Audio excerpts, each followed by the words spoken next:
Warning. The information shared in these conversations and videos are intended for general knowledge and entertainment purposes only.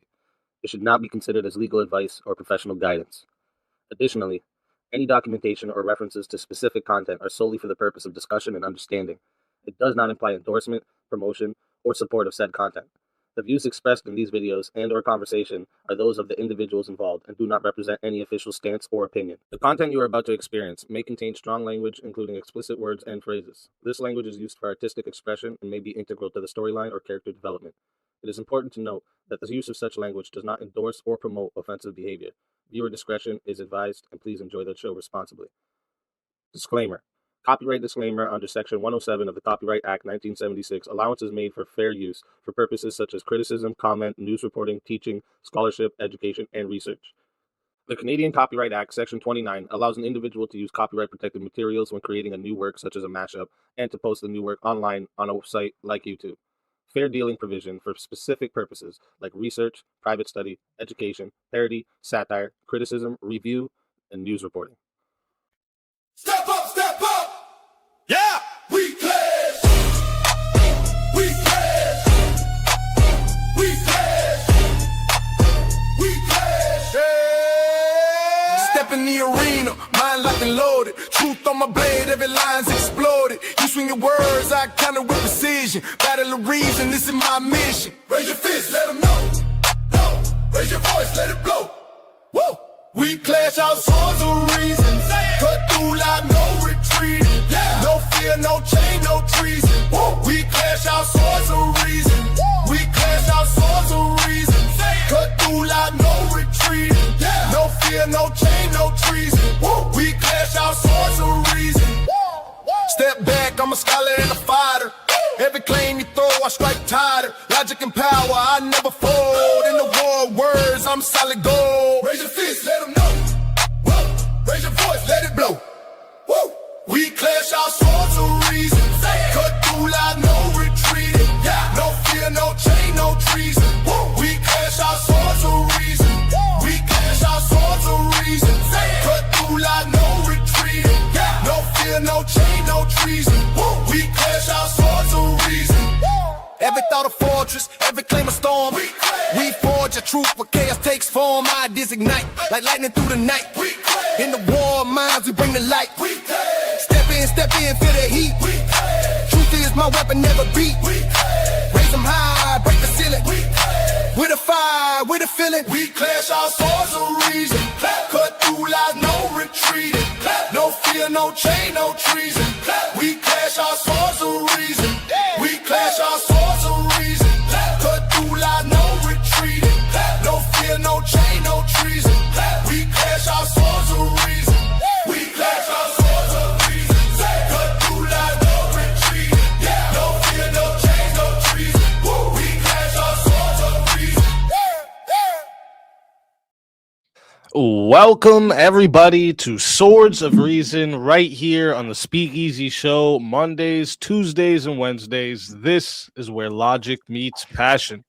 If you're new here, the format is simple. Each debater gets 10 minutes for their opening statements, followed by a 5 minutes of uninterrupted rebuttals. After that, we move into the full hour of back and forth. This is where the arguments can clash, the iron can sharpen the iron, and then finally each side will deliver a 5-minute closing statement to lock in their case.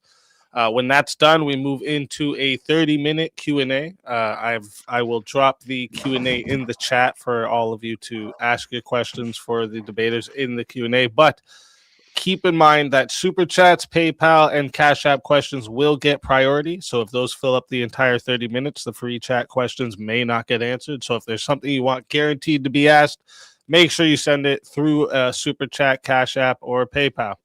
Once the formal debate wraps up, we open the doors for the Chaos and Chill panel. This is where the community can hop in, challenge the debaters, ask follow-ups if the debaters choose to stick around, because that part is optional for them. But it's always where things get wild regardless. Today's debate prompt is free will has to exist. And for today's debaters, for the affirmative, we have Steelborne, a voice rooted in Orthodox Christianity, calling men back to fear God, stand firm, and reject a culture he sees as collapsing under compromise. His platform centers on faith forged through child-disciplined masculinity and unapologetic commentary on a world he believes has gone soft. Steelborne isn't here to blend in. He's here to draw lines, defend conviction, and test ideas in the fire of debate. And you can find his channel linked in the description below. And for the negative tonight, we have jsurbanadventures, a lifestyle streaming channel known for showcasing a wide range of hobbies, interests, breaking down hot news, sharing political, philosophical, and theological views. He's also recognized for his UFC fight reviews, top-tier character impersonations, and what many call the coolest Bible study on YouTube. And you can also find his channel linked in the description below. With that being said, we are going to get right into opening statements. So we are going to start with the affirmative. Steelborne, whenever you are ready for your opening statement, I will start the timer up with your voice. Yeah, I want to thank JS for coming out to the debate, and I want to thank Speakeasy for hosting. So the main reason that I wanted to have this debate, for just a little bit of context for the audience, was JS and I agree on pretty much everything except for this one issue, right? So JS is not exactly he doesn't support the idea of free will, but there are actually massive consequences to denying free will. There's massive moral or ethical problems and epistemic justification problems when you deny free will, especially in the context of Christianity.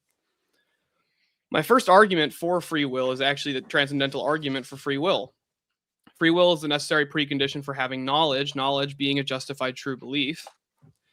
And free will being defined as the capacity of a rational agent to choose between alternatives in a way that is genuinely attributable to the agent, such that the choice is not merely the result of external compulsion or blind causal forces acting through them.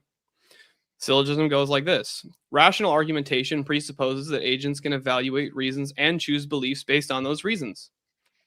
Argumentation is meaningless unless one can accept or reject conclusions based on reasoning. If determinism is true, in the strong causal sense, then all beliefs are the unavoidable result of prior causes, whether that's biology, physics, conditioning, God, not rational evaluation. Under determinism, beliefs are caused, not chosen. Premise 3, if beliefs are caused rather than chosen, then the agent is not epistemically responsible for holding them. One cannot be blamed or praised for a belief one could not possibly avoid. Premise 4, if agents are not epistemically responsible, then reasoning itself loses its normative force. Truth, justification, ought to believe. The concept of you should believe this because it's true collapses. Premise 5, rational argumentation, debate, and knowledge do exist and are meaningfully engaged in, including by the determinist. Conclusion, free will has to exist as a necessary precondition for rational thought and argumentation. That's an argument just against basic determinism. Now, to be more specific, because I know JS is a Christian, I actually have arguments against theological determinism as well. The first argument goes as follows. Premise 1, God is all good. Premise 2, God is the sufficient cause of all things. Premise 3, evil things occur. Premise 4, God causes evil. Conclusion, God can't be all good.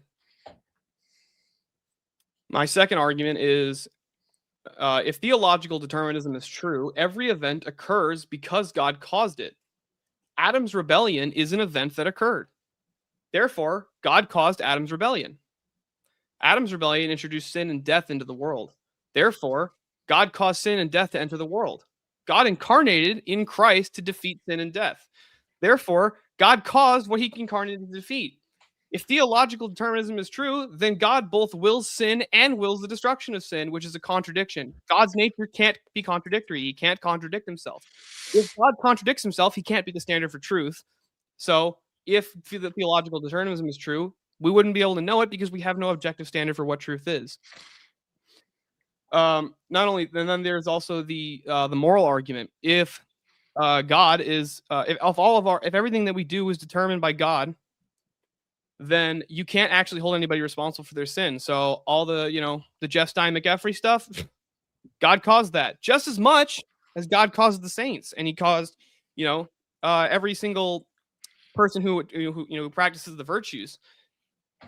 So now God's causing contradicting things. But if he's doing that and it's morally ambiguous because God caused all of it, then fuck, I just lost my place. I hate when I do this in the middle of an argument. Yeah, so if God causes or caused both the evil things and the good things, God now becomes incoherent and he becomes the author of confusion. God can't be the author of confusion because God cannot lie. But if he tells you that if God causes you to do X and causes you to do Y, and X and Y contradict each other, then how was God the one who caused you to do it? He can't tell you to do contradicting things. Either it's good or it's bad. He can't make you do bad because then he's the author of evil. Not only that, but how could Adam even rebel against God if it was determined by God that he did that? How is he not aligning with God's will if God willed him to do that? That basically just destroys all of Christianity. Not only that, but it also the incarnation makes no sense. How did Christ enter the world to defeat sin and death that entered the world through Adam if God caused Adam, which is Christ is God. So if Christ caused Adam to rebel against him and then allow sin and death into the world, but then he came into the world to defeat sin and death, so does God regret his decisions? Does God contradict himself? Does he change his mind?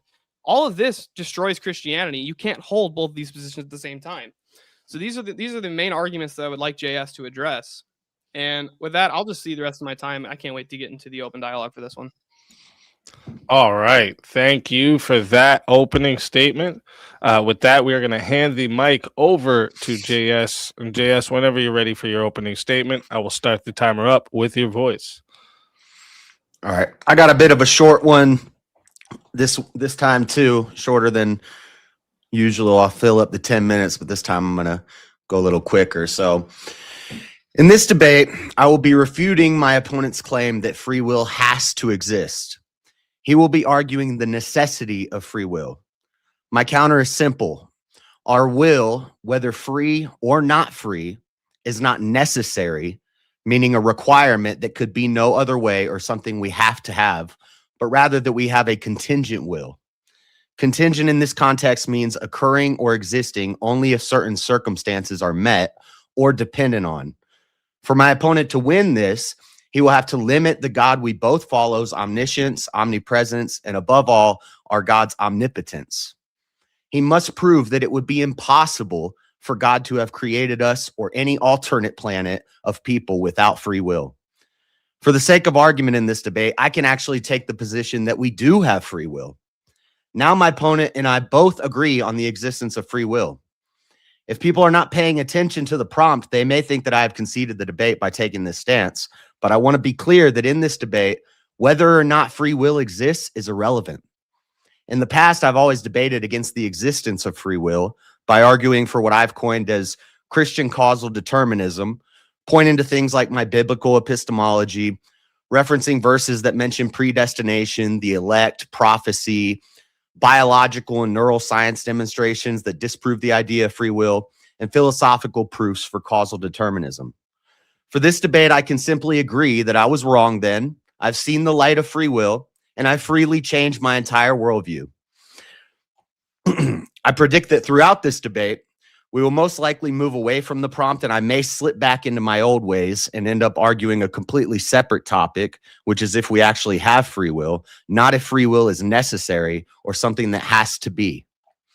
As I write this opener, I'm predicting that my opponent probably just made arguments about free will being a necessary precondition for things like knowledge, love, good and evil, personal accountability, mercy, and judgment, and claims that without free will, we would have a paradox relating to all of these. He will ignore the paradox implicit in his position, which is the impossibility of being free to will a decision which goes against what God already determined you to do, and focus on attacking a determinist position. If and when he does this, he will be arguing a straw man. I'm not here to debate the existence of free will. I'm here to debate the necessity of it. My argument is simple. There is no logical inconsistencies in God being completely capable of making a planet populated by robot-like puppets who have all been pre-scripted to simply walk in circles all day. These could be soulless, mindless, fleshy automatons that may or may not have a programmed concept of good and evil, and potentially even a pre-installed faulty illusion of free will. This would not be outside of God's power and would not lead to any contradictions. As long as it is possible for God to do this, then our free will is not necessary or something we have to have, but rather a gift given by God, contingent on his will, which is transcendent and only constrained by what is logically possible. Again, my stance in this debate will be focused on the contingency of our will. If my opponent concedes that will is not necessary, we can delve into whether we have it or not, but that is a separate debate and irrelevant to this topic. If you will not concede on this prompt, I can simply demonstrate the lack of necessity in free will biologically through examples of brain studies from people like Benjamin LeBay and John Dylan Haynes. Both of these neuroscience use MRI brain scans to predict participants' decisions up to 7 seconds before subjects consciously made decisions. Philosophically, I can defend what I call Christian causal determinism or predestination, neither of which require or necessitate free will. I would typically argue that every choice we've ever made has a cause, and every cause has a cause. The atheist who appeals strictly to causal determinism will run into a problem with infinite regress, whereas my proposal eventually leads to a first or prime cause, which is God. God is the necessary, unmoved mover who begins every causal chain, which leads to every decision we make, or what we falsely call free will. From this perspective, we see that God is necessary, and any form of will is contingent on him. Because of this, these arguments will be pointless in tonight's debate, because if we do have free will, it does not imply that free will must exist or that we have to have it. And that's all I got. All right. Thank you for that opening statement. That wraps up the opening statements from both sides. Now we're going to move into the rebuttal round. Each debater is going to have 5 minutes to uninterrupted directly respond to their opponent's opening argument. So this part's not a back and forth. 5 minutes. When your 5 minutes is up, we'll hand it over to the next side, and then after this, we'll get right into the open hour. So with that being said, we're going to hand the mic back to Steelborne. And Steelborne, when you're ready for your uninterrupted rebuttal, I will start the timer up with your voice.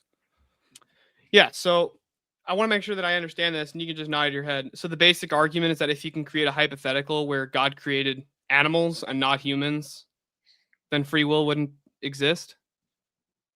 It wouldn't be necessary. Okay, it wouldn't even. Yeah, I could just grant that. It wouldn't even hurt my position in the slightest. My position my position is that in order to account for the world that we have, free will has to exist. How can you can't do any of it? You can't even do accounting without free will. So the denial of free will is actually a self-refuting statement, because did you actually choose that position, or were you caused to hold that position? It's a very simple argument. And it's always been self-refuting. That's why determinism has been abandoned in the last, especially by mainstream philosophers in the last century. By the way, the brain scan studies that you're talking about with, they could predict what you were going to do within like 7 seconds. I remember the guys like LeBay or whatever. So the problem with those, he actually even abandoned that position, because he said, well, no, actually what we found out is it was actually just neural noise. It was just basically basic brain activity that was reacting, it couldn't actually prove what you were going to do beforehand. I think it was like, I can't remember the name of the article that he wrote after the fact, but it was something like, RP is just neural noise or something like that. Resting potential is just neural noise. That was all that he ever came up with. And he actually realized that you can't prove that our actions are determined by anything. You could prove that, you're going to do something by brain activity, but you can't prove what you're going to do. And you're not able to prove what caused you to do that to begin with. Now, so the other question that I have is, if man's made in the image of God, what does that actually mean to you?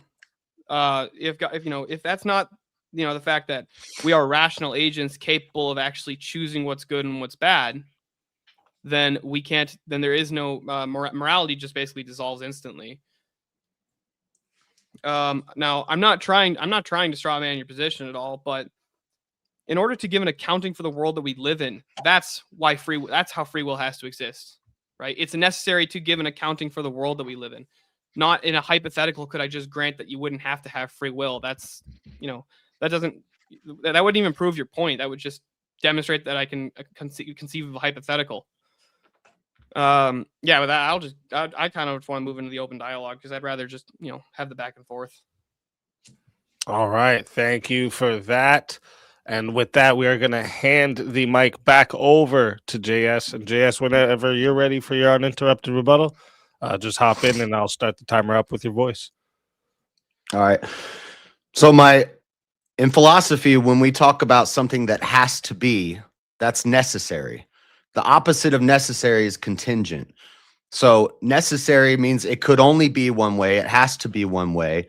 Contingent means it relies on something else and it could be different. So my argument is a modal ontological argument. If there's a possible world where God could make single-celled organisms that don't have free will, and that's the only planet that he makes, and that's the only thing that exists.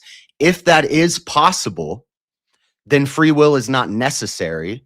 It's contingent on God deciding to give us free will. So we don't have to have free will. God could take your free will away right now. Do you have free will when you're dead?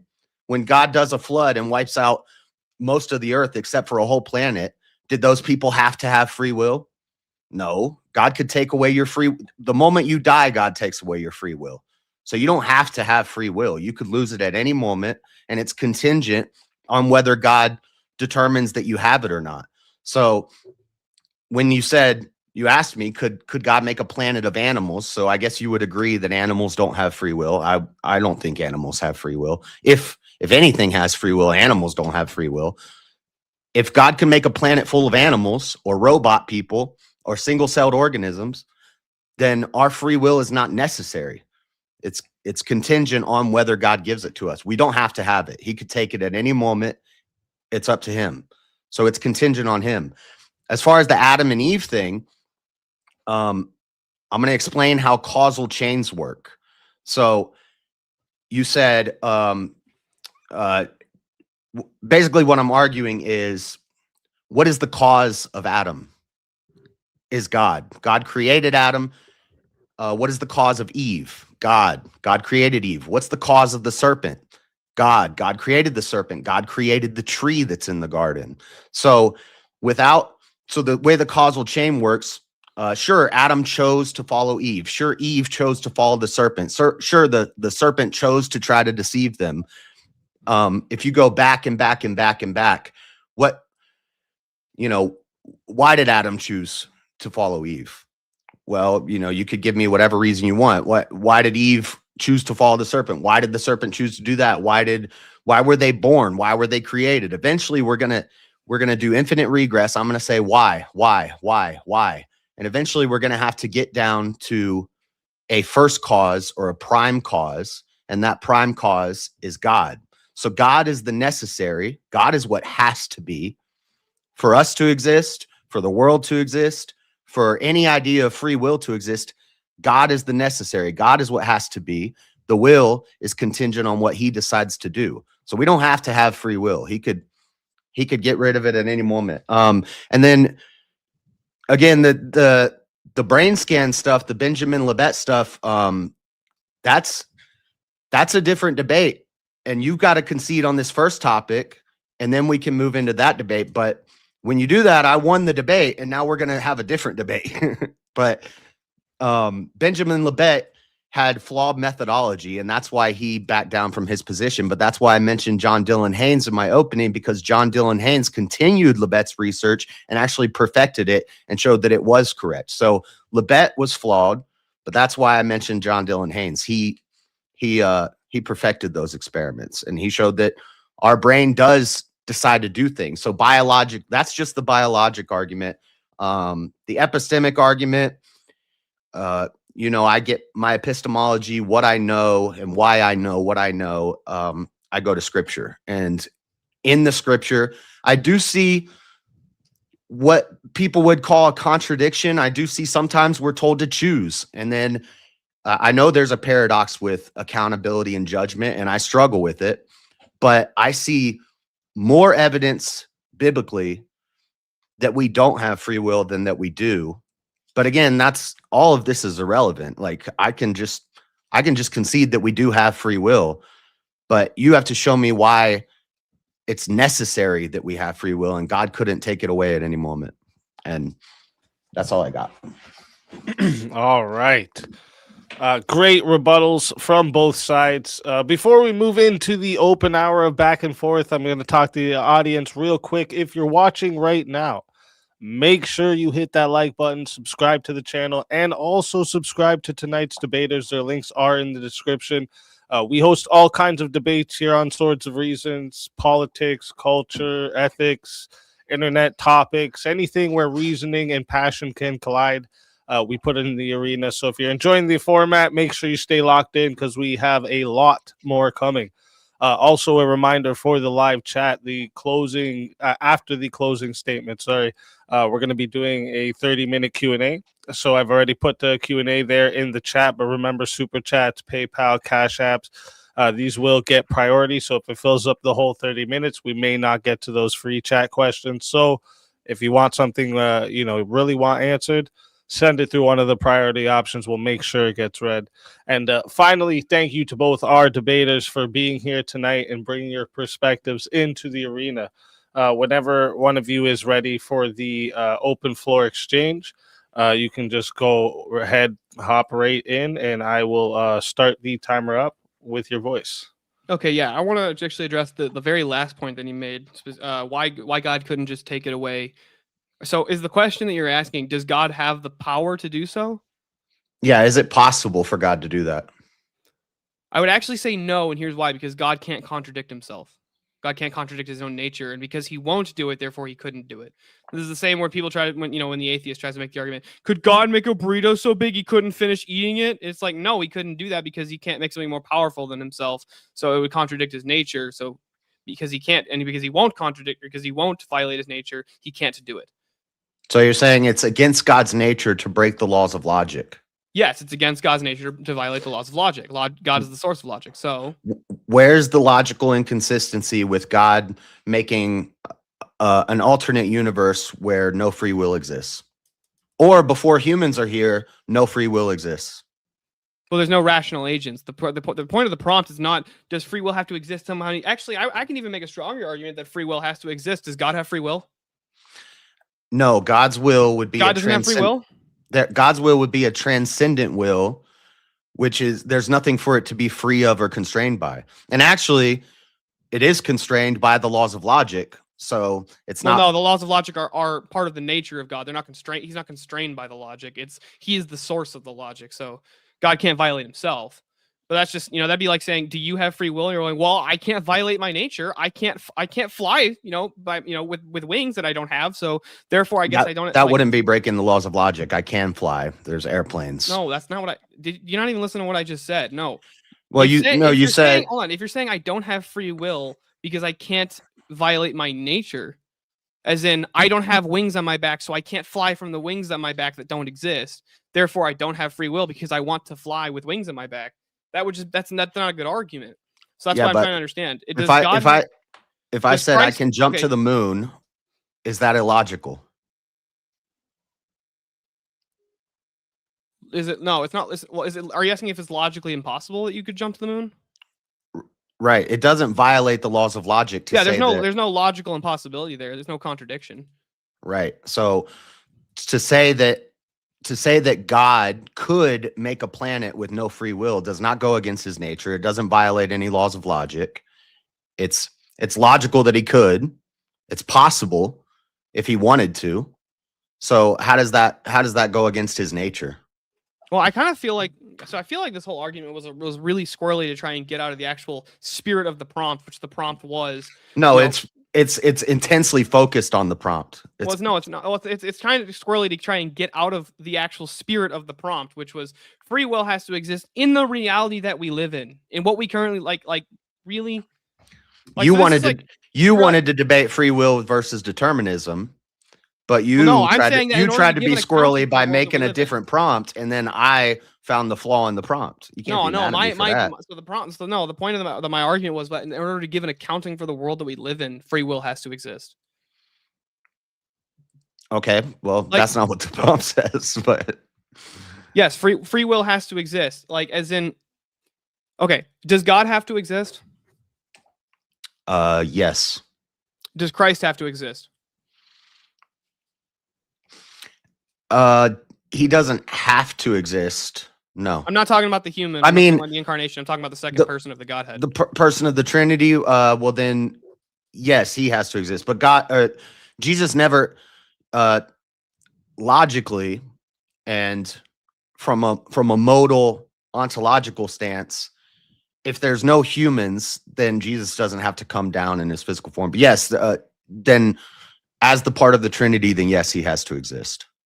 All right. Yeah. You know what? I'll just bite the bullet so we can move on because it's not actually going with the point of the argument, or the point of the prompt. So sure, I'll just grant that it's hypothetically possible that God could create a world where he didn't give people free will, or he didn't give animals free will because he didn't give animals free will. I can just grant all that's possible. Now, how about in order to give an accounting for the world, free will has to be the case? In order to give an accounting for the current world that we live in, yes. Free will has to exist. Yeah, because we could talk all day about the hypothetical planet where, your testicles are made of ice, but what does that have to do with fucking anything? No, because again, when you say has to, you're saying necessity. You're saying it's necessary to give an accounting for the world, yes. Yeah, and I'm saying no, it's completely possible that that God made us with this illusion of free will, and that from before the earth was formed, he chose who was going to be Satan's children and who was going to be his children. We then see salvation no longer becomes something participatory. It just becomes a total, roll of the dice. Well, it's not a roll of the dice because it's predetermined. Oh, okay, got it. So if it's predetermined, so does God choose who's going to be rolling the dice would be random. Does God choose who's going to be PDFs before? And random would not be free will. I'll just grant that too. Okay. What were you about to ask though? So if everything's predetermined by God, does God predetermine who's going to be PDF? Yeah, it was predestination. Did he predetermine that they think that's right?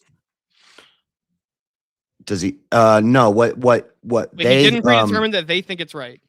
No. So in like the story of Jacob, when was it Jacob or Joseph, where they try to kill their brother, and he says, "What you meant for evil, I meant for good." I can't remember which one. There's so many J's in the Bible too. I know it was Joseph. I think it was Joseph when his brothers threw him in the hole and left him to die. But then God sent one of his brothers, I believe it was Reuben, to pull him out of the hole and save him. And then Joseph has the dream that the stars are going to bow to him, and that is an analogy that one day his whole family, all the future tribes of Israel, are going to come bow to him. He goes and serves Pharaoh in a prison, and then serves Pharaoh and ends up becoming Pharaoh's right-hand man. And then sure enough, a famine comes, and there's his whole family bowing to him, just like God said, prophesied was going to happen to him. And it happened. In fact, prophecy alone destroys free will. No, it doesn't. Prophecy doesn't destroy free will because, so let me ask you something. Does foreknowledge entail causation? No, but it's not just the foreknowledge. It's not just the omniscience. It's also, you're forgetting the omnipotence. So how could there be a PDF if God didn't create the PDF? That's how the causal chains work. So you're saying that because you were created by God, therefore he caused all your beliefs? He caused me. How can I sin if I wasn't caused? Okay, so let me make sure I get this right. If you sin, it's your parents' fault because they were involved in creating you? Fault is the wrong word, but if they caused it? No, you're missing it. My parents are also contingent. I'm contingent on my parents. My parents are contingent on their parents. Their parents are contingent on their parents. This is how causal determinism works. Every contingency means you're borrowing from the energy from something before you. So every choice you make, I could say, why did you choose that? Why did you choose to go to the fridge and get food? Because I was hungry. Why were you hungry? Well, because my body digests food. Why did that happen? We go back and back and back and back and back. Eventually, we have to get to the prime cause, which is the necessary. Everything else is contingent. So if your argument for predeterminism is that, this is also an argument for God, by the way. The contingency, this is the prime mover, the prime cause, the first cause, the contingency argument. No, okay. If your argument is so I'm trying, I think if if I honestly want to try and strawman or steelman your position the best and not strawman it, I think what you're actually saying is that everything's predetermined because God's the primary cause. Yeah. Okay, Well, no, everything did God everything allow is for a world with contingent. secondary cause? Secondary cause. What do you mean by that? Well, were you predetermined by God to do this debate, or was there a secondary cause, me asking you to do the debate? I think God knew that you were going to ask me the debate. God made you the way that you are, and everything that Wasn't that happened nature, in your yeah? life. Yep. And God made me the way that I am. God made you to challenge somebody who doesn't believe in free will, and God made me to take any debate that anybody throws at me. So Well, that's good to know. I might challenge you to a few more then, just for saying that. So hold on. I want to make sure. So because God created you, therefore He caused you. So if that you realize that means God causes you to sin by that same standard.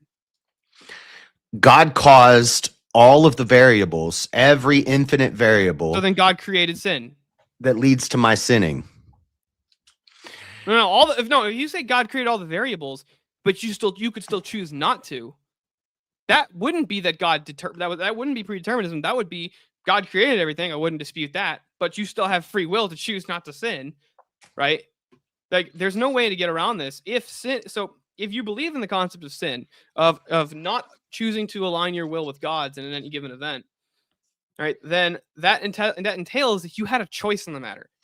If you have a choice in the matter, then it wasn't predetermined by God what you do. Even if He knows what you're going to do, it doesn't entail that He caused it.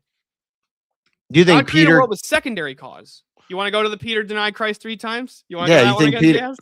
Yeah, I'm There's the that- originator of that. No, I You know. thi- I'm saying you and I have argued this one before. Okay, well, we could We do can do it. anything. No, it's fine. I'm cool with it. I mean, we could do that. We could do. Could Adam have chosen not to? Could Adam and Eve have chosen not to eat from the tree? Yeah. You think so? Yeah.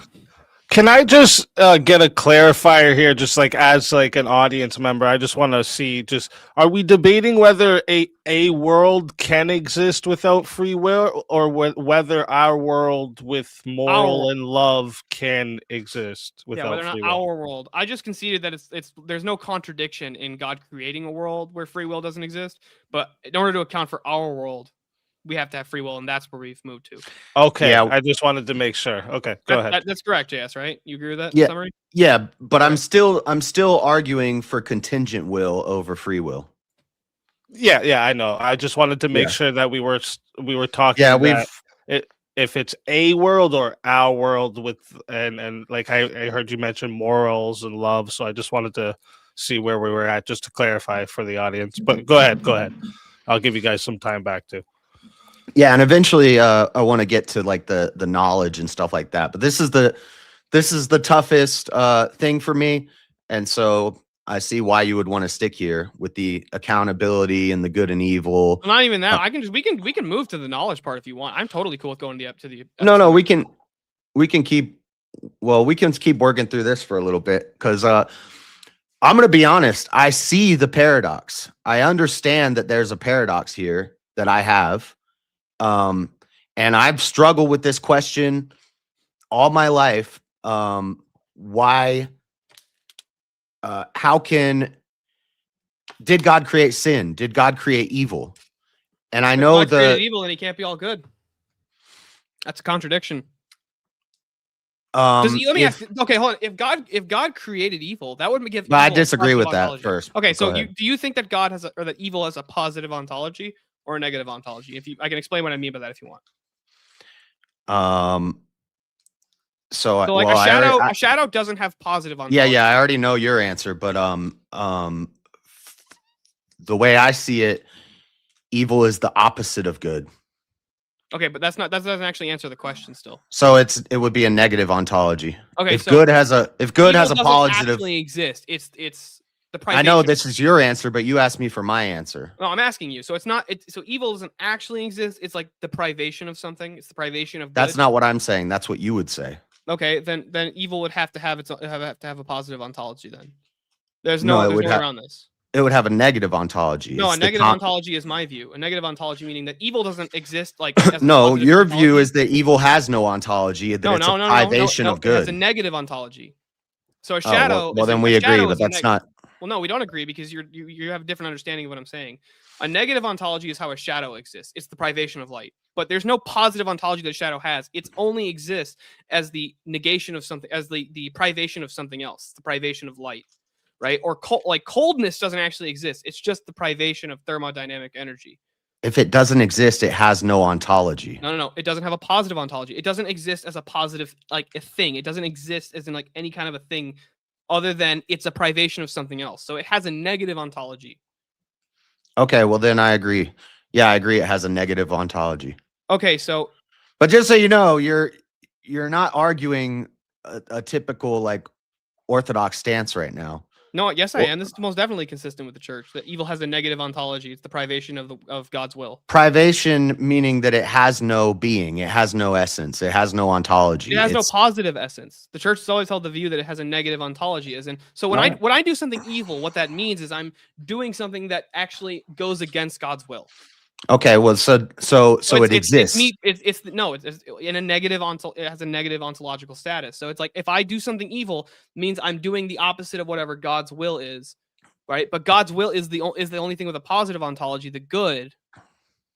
In this scenario, right? So like if I curb stomp a toddler, that's evil because I ought not curb stomp a toddler because God says don't do that. Okay. So it's the privation of me aligning myself with God's will. Right, but and I have to be able to freely choose it for it actually to be wrong. So you're saying does evil exist? Not in a positive ontology, no.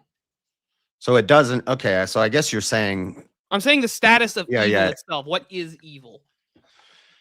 But you're saying it doesn't exist. God didn't create evil. No, God didn't create evil. Us rebelling against God and doing the opposite of what he wants is what is evil. It's just not aligning with him.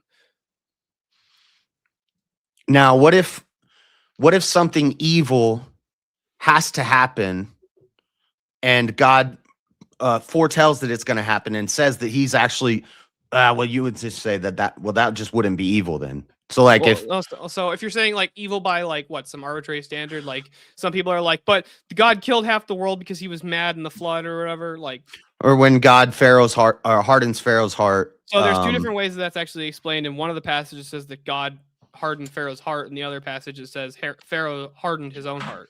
I'm talking about the one where God hardens his heart. No, I know, but they're actually talking about the same event. And because Pharaoh was going to set them free. He wanted to set them free. Yes, but and then God forcefully hardened his heart. No, God didn't forcefully do it. Pharaoh hardened his own heart. God allowed that to happen. So God allows you to reject him. He allows you to do. Then why would there be two different? Why would it differentiate between the two? Why would in one passage it says he hardened his heart and then later God hardens his heart? Why would there be two if it's the same thing?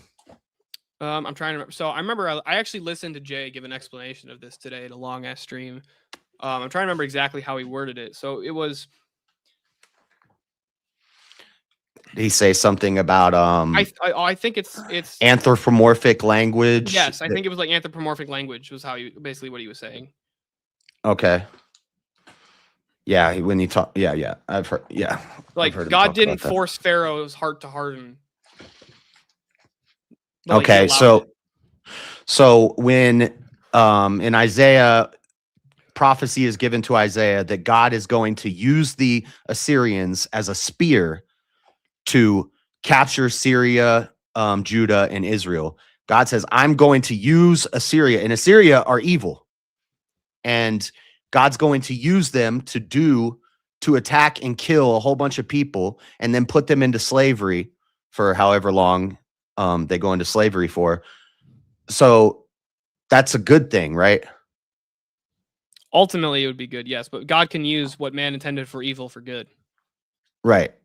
Okay. And I'm saying that God uses everything that man intends for evil as good. That every evil act that happens, God intended for good. And so God intended for Jeff Stein McCaffrey. He wanted him to do that. he caused, so if we do the causal chain, he caused Jeffrey Epstein to be born. He caused all of the rich elites to be born. He caused everything that happened that led to that moment. And then that happens. So the question is still, even if I grant all of that, the question still remains, could Epstein have done something different? no.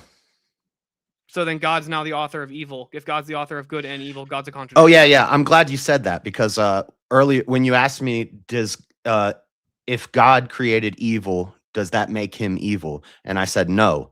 And you said No, author I just didn't now. Yeah, he's the author. He would be the author of evil. If Epstein couldn't have chosen not to diddle kids, if he could have chosen not to do that, If I write a story about a serial killer, does that make me evil? No, that'd be a fiction. Okay, well, I see God as the author of everything, and we're just characters in the story. Well, yes, God is the author of everything, including the bad stuff that happens, and that doesn't make him evil.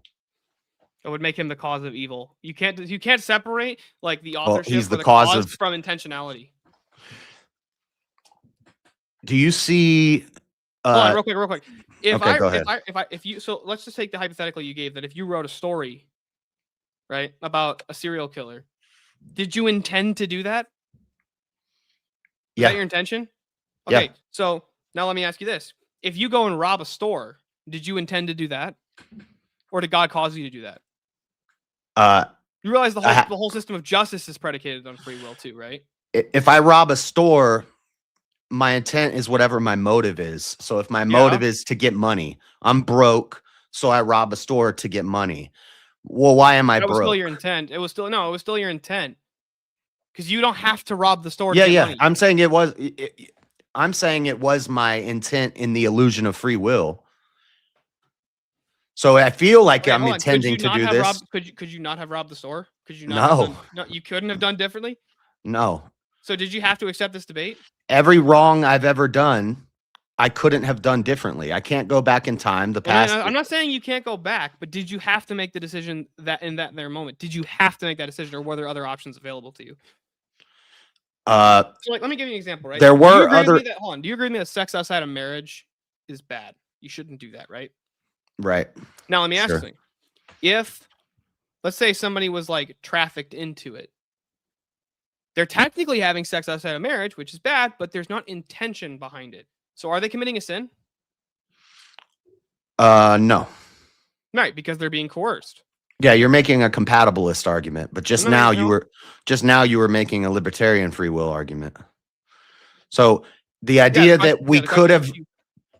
could you have chosen differently is the libertarian free will. The idea that you have free will outside of force is compatibilism. No, libertarian free will would still, even the libertarian free will model would still say if you're coerced, it's not a moral issue if you're coerced into if you're coerced into like, I don't know, executing somebody, like you're forced to do so.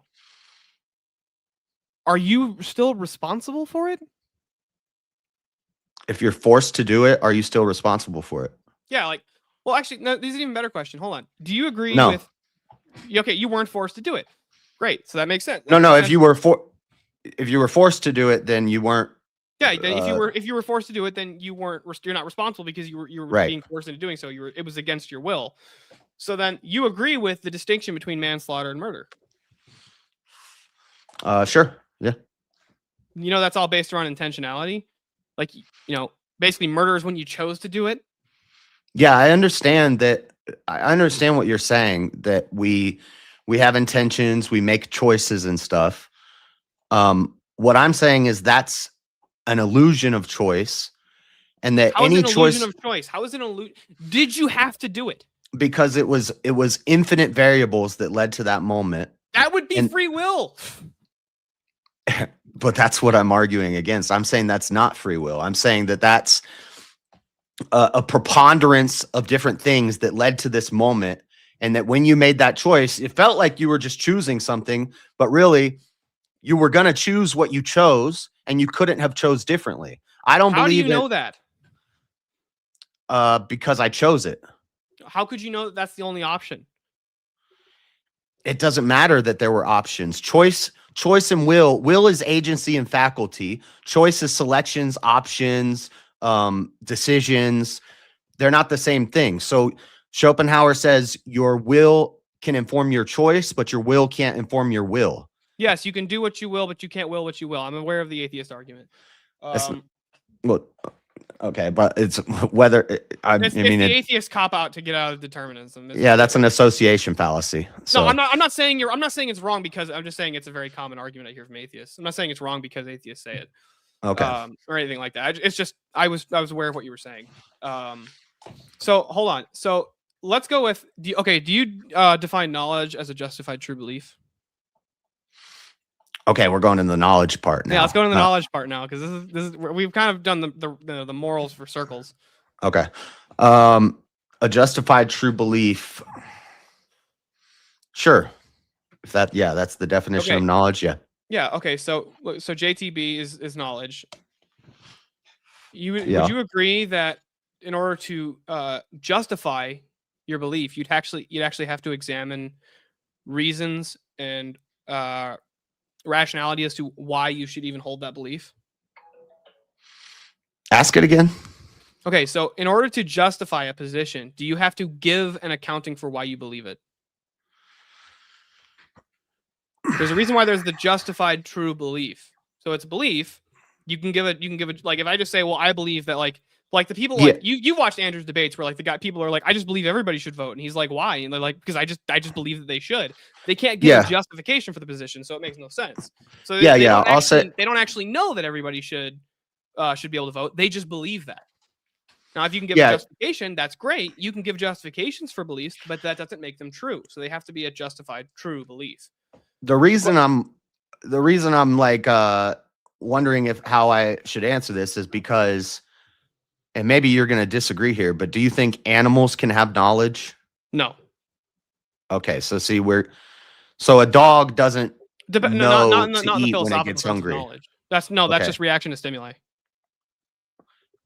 Well, yeah, and I think we're all doing reaction to stimuli. Okay, if you're asking like, okay, so I think what animals do is more so like pattern recognition or instinct.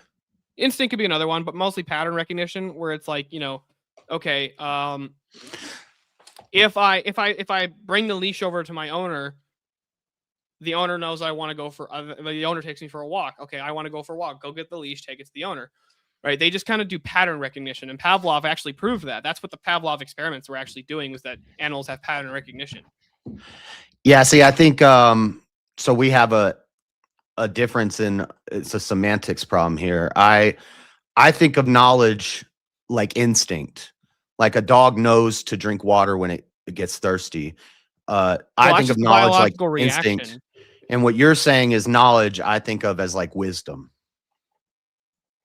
Like, what's the difference between wisdom and knowledge to you? Like, I know that 2 + 2 = 4. Look, I can explain this really easy. Okay. Knowledge is knowing that a tomato is a fruit. Wisdom is knowing not to put it in a smoothie.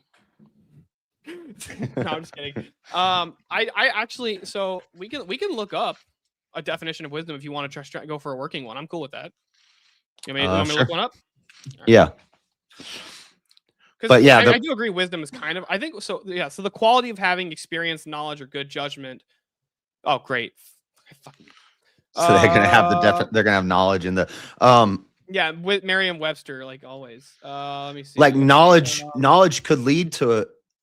Okay, so the ability to make sensible decisions and give good advice because of prior experience. Like, could you have wisdom without having any experiences? You could. God could give you wisdom. Well, I'm saying God could give you. I'm saying, but like, I can even just grant that God could give you. I could live my whole life in a box. I could live my whole life in a box, and God could give me wisdom in that box, and I could come out and be somebody could come out of the box and be some sort of prophet inspired by God. Okay, that so wisdom comes down from God. Knowledge is just some worldly thing.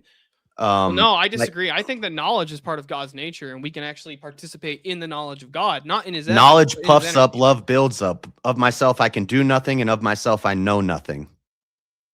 You're going the whole, all I know is that I know nothing? I mean, I'm quoting from the Bible, but that's what I believe. Yeah. So okay, so you realize that if you know something, then you don't know nothing. If you know that you know nothing, it's a self-refuting statement. And the reason that Socrates said that was he was just basically explaining that I can't actually justify my epistemology. He can't give an accounting for how he knows what he knows. All he can do is just say what he knows, but he can't give an accounting for that because he would always have the problem of either he would always either get into a circle of second order knowledge claims or go into an infinite regress. So you could know without the that's why I kind of almost disagreed on the justified true belief estimate. I know that's the standard accepted definition, but I kind of disagree with it because I think the wisdom is being able to justify your knowledge, but animals have knowledge. Well, okay, hold on. How is a tree knows how to make green leaves? Well, no, a tree doesn't have a will, so how does it know anything?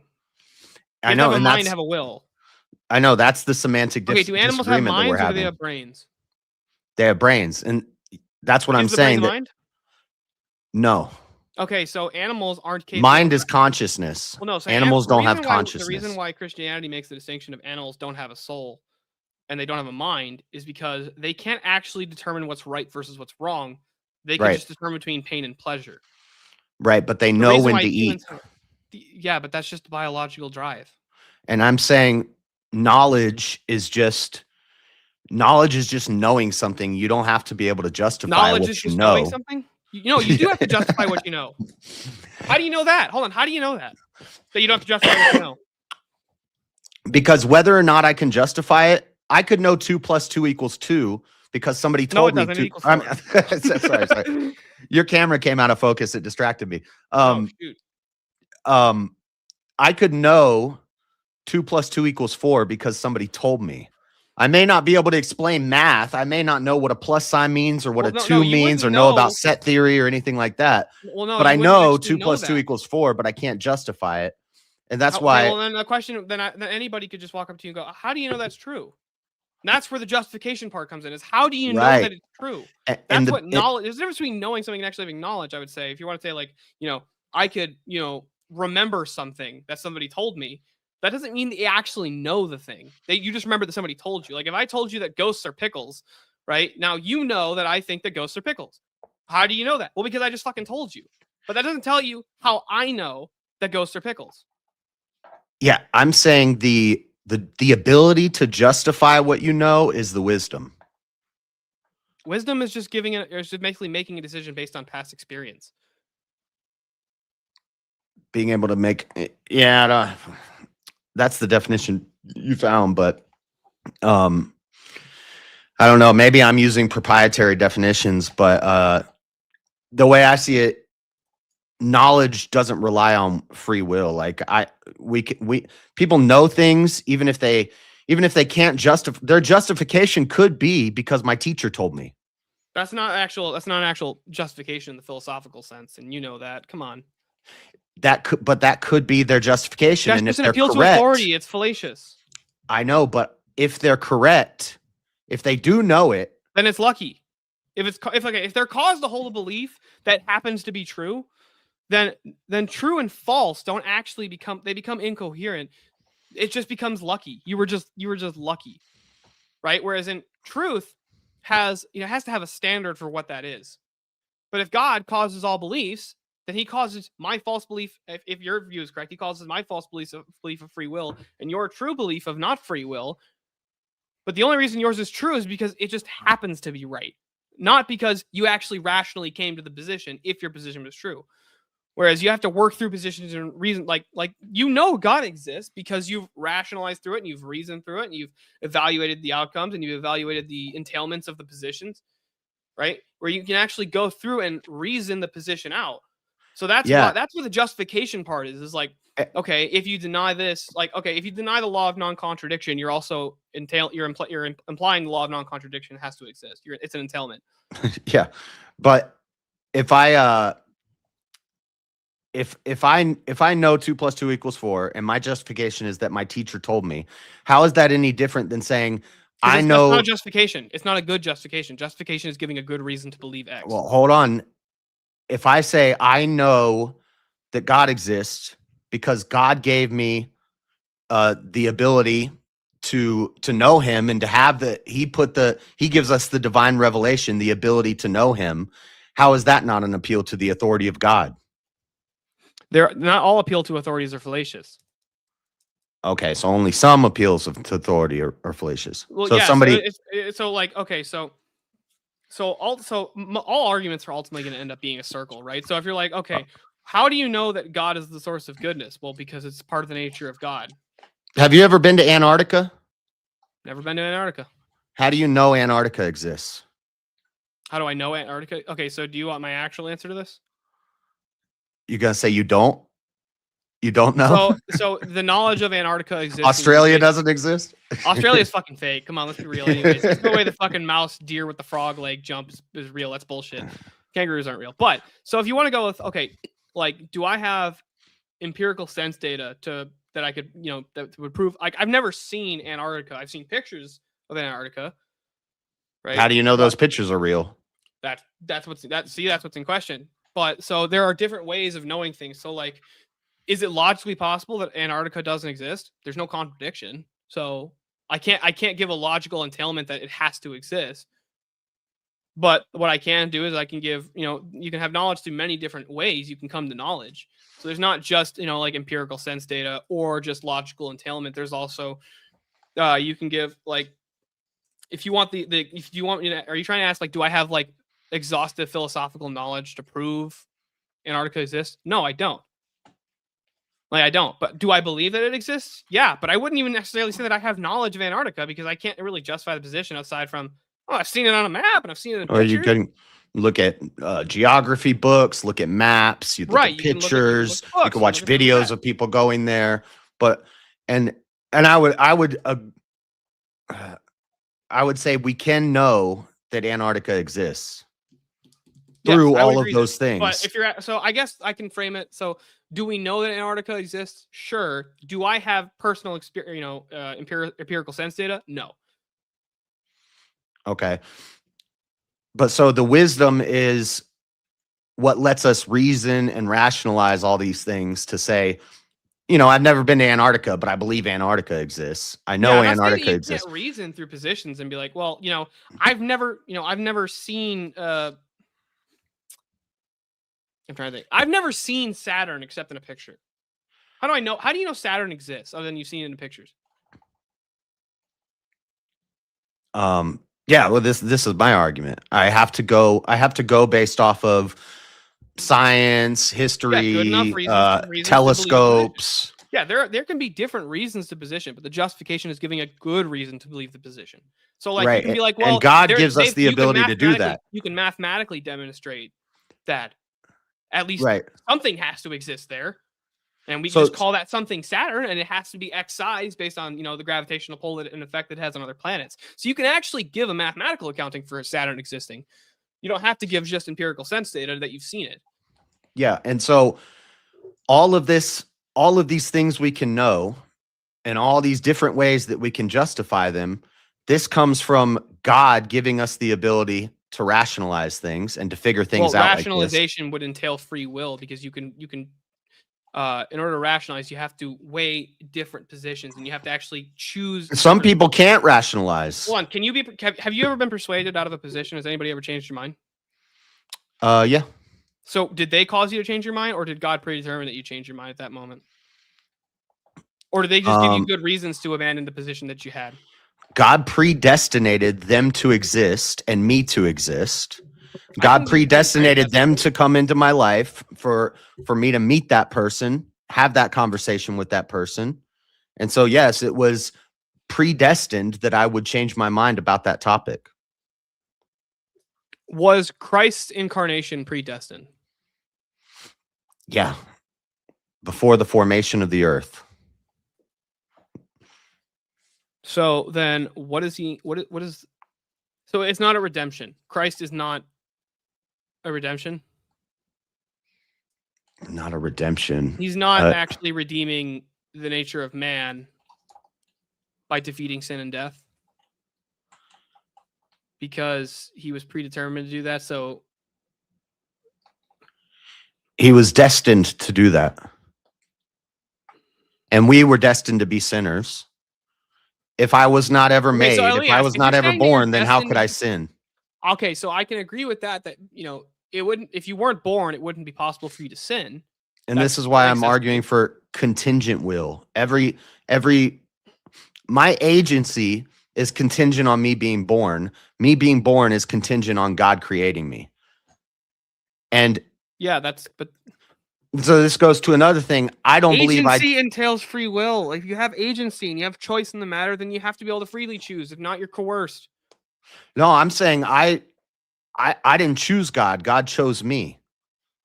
That everyone who is a child of God was predestinated before the beginning of time. God predestined his children. And that's from Ephesians 1, 4, and 5. But and in other places, but that's just my favorite one. But it's all throughout the Bible. We don't choose God, he chooses us, and that makes sense to me. Because it doesn't make sense to me that we can just choose God. Does God want all of us to choose him? Does God want all people to repent, move away from sin? I don't believe God wants. I think that's that anthropomorphic language that Jay's talking about. I don't think God wants for anything. So when it says God wants all of his children to come to him, or he wants nobody to go to hell, I forget the exact words, but I get what you're saying.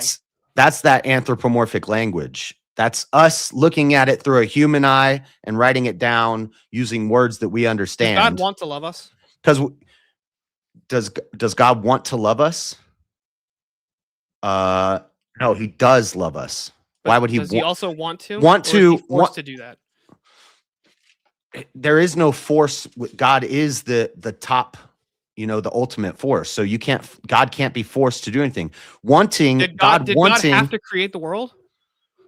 No. So God can choose to do things. Yeah. So why can't he choose to love us? Why? I didn't know. You asked, does he want to love us? Wanting, well, yeah, God wanting something implies God is lacking something. What doesn't imply he's lacking something? Well, then how can he there's want? There's no entailment that he's lacking. Okay. How can God? Hold on. Can you want somebody to come to the church? Yeah.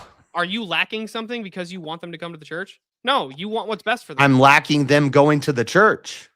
How are you lacking them going to the church? So if they're already going to the church, then why would I want? Hold on. Do you agree with this definition that what it actually means to love somebody is to will the good of them, like to will what's best for them? What you want for someone is to will the best for them? No. What it means to love someone is to will what's the best for them, to will what's good for them. Ultimately, for us, what's good is for them to abandon their passions and repent. Yeah. I would agree with that. With God. Okay, so you and I agree with that. Why couldn't God want people to do that? I think. Well, I like the way you said it before. If God wills it, God wills the best for us. Same thing. Yeah. God wills the God. We want the best for people because we lack things. So if God forces you to accept him, is he doing that out of love? Is that truly love? I don't see it as he forced me to accept him. I see it as he made me to accept him. But that would be forced. Because you're going to get into this. Could you choose to reject God? No. You couldn't just go off and be a DJ Coomer? I could do that, but if I do that, then it was predestined that I would do that, and I never knew God, so I never accepted God truly. If I could just acceptance entails that you have a choice.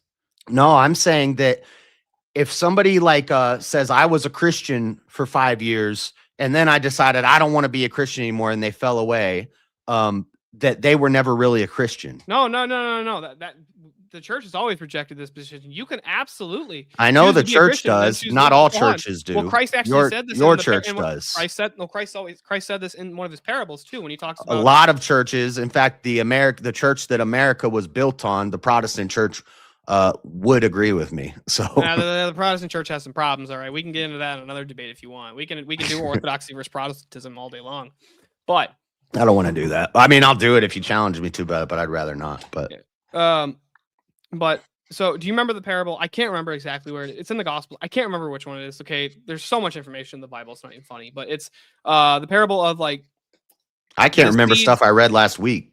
So the seeds like growing in good soil versus growing in rocky soil. the parable of the sower. Parable of the sower. Thank you. Yeah. Okay. So the point of the parable of the sower was that like, okay, you can have good seeds and like you can like, okay. So like from your view, can people like leave the Protestant church? Can people leave the Protestant church? Like, could somebody actually be a Christian and believe everything you believe, and then come up with some arbitrary reason why they don't want to believe it? Maybe it's one of those people who goes, "Sure, I accept that God's real. I accept that this is good, and that I should do this." I feel like I should have been the affirmative in this, because you're doing all the cross exam, but that's fine. So with the parable of the sower, could somebody choose to leave the church, leave the Protestant church? Yeah, they could choose to do that. Yeah. Okay, but could they choose to leave the Protestant church? But they could have been an actual Christian beforehand. So when you say leave the church, like you could leave the Protestant church and go to Orthodoxy. Yeah. Okay, let's say that. You think the I could do Protestant church that. is the true church. You think the Protestant church is the true church? No. You don't? No, because it depends. Because there's messed up Protestant churches. There's been messed up whatever church you belong to. Catholic churches, and at some point, could there be a false Orthodox church? Like, could somebody start a church and call it the Orthodox Church, and it be a false Orthodox church?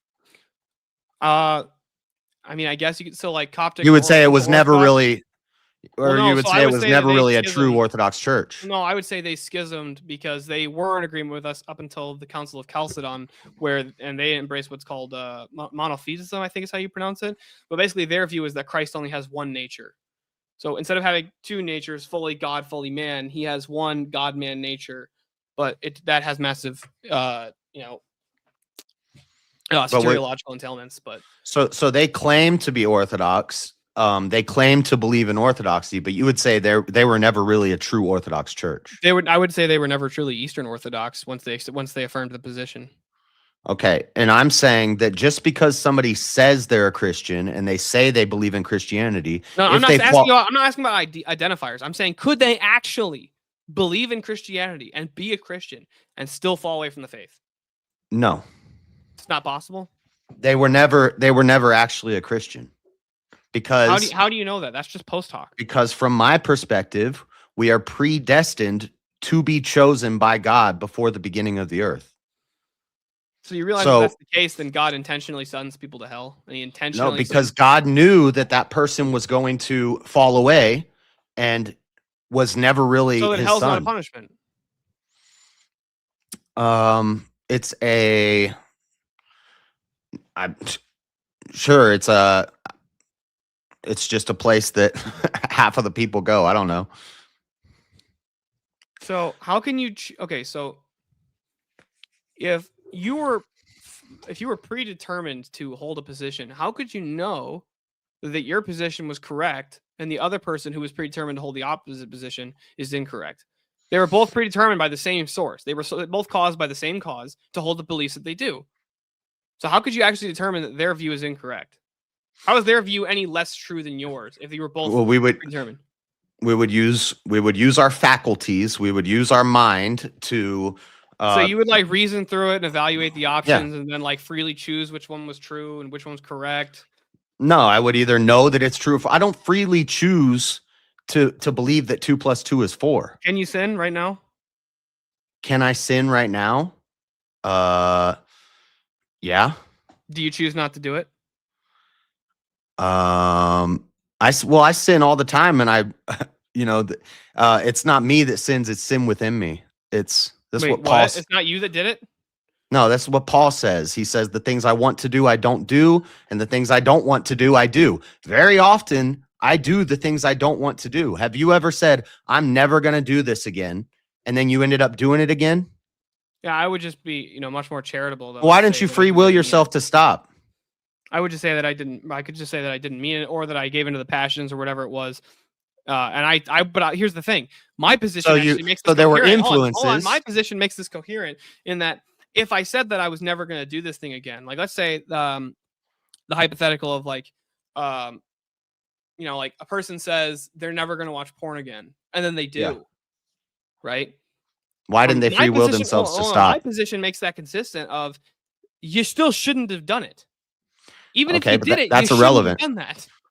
You're right. That's irrelevant, though. It's why didn't you free will yourself to stop?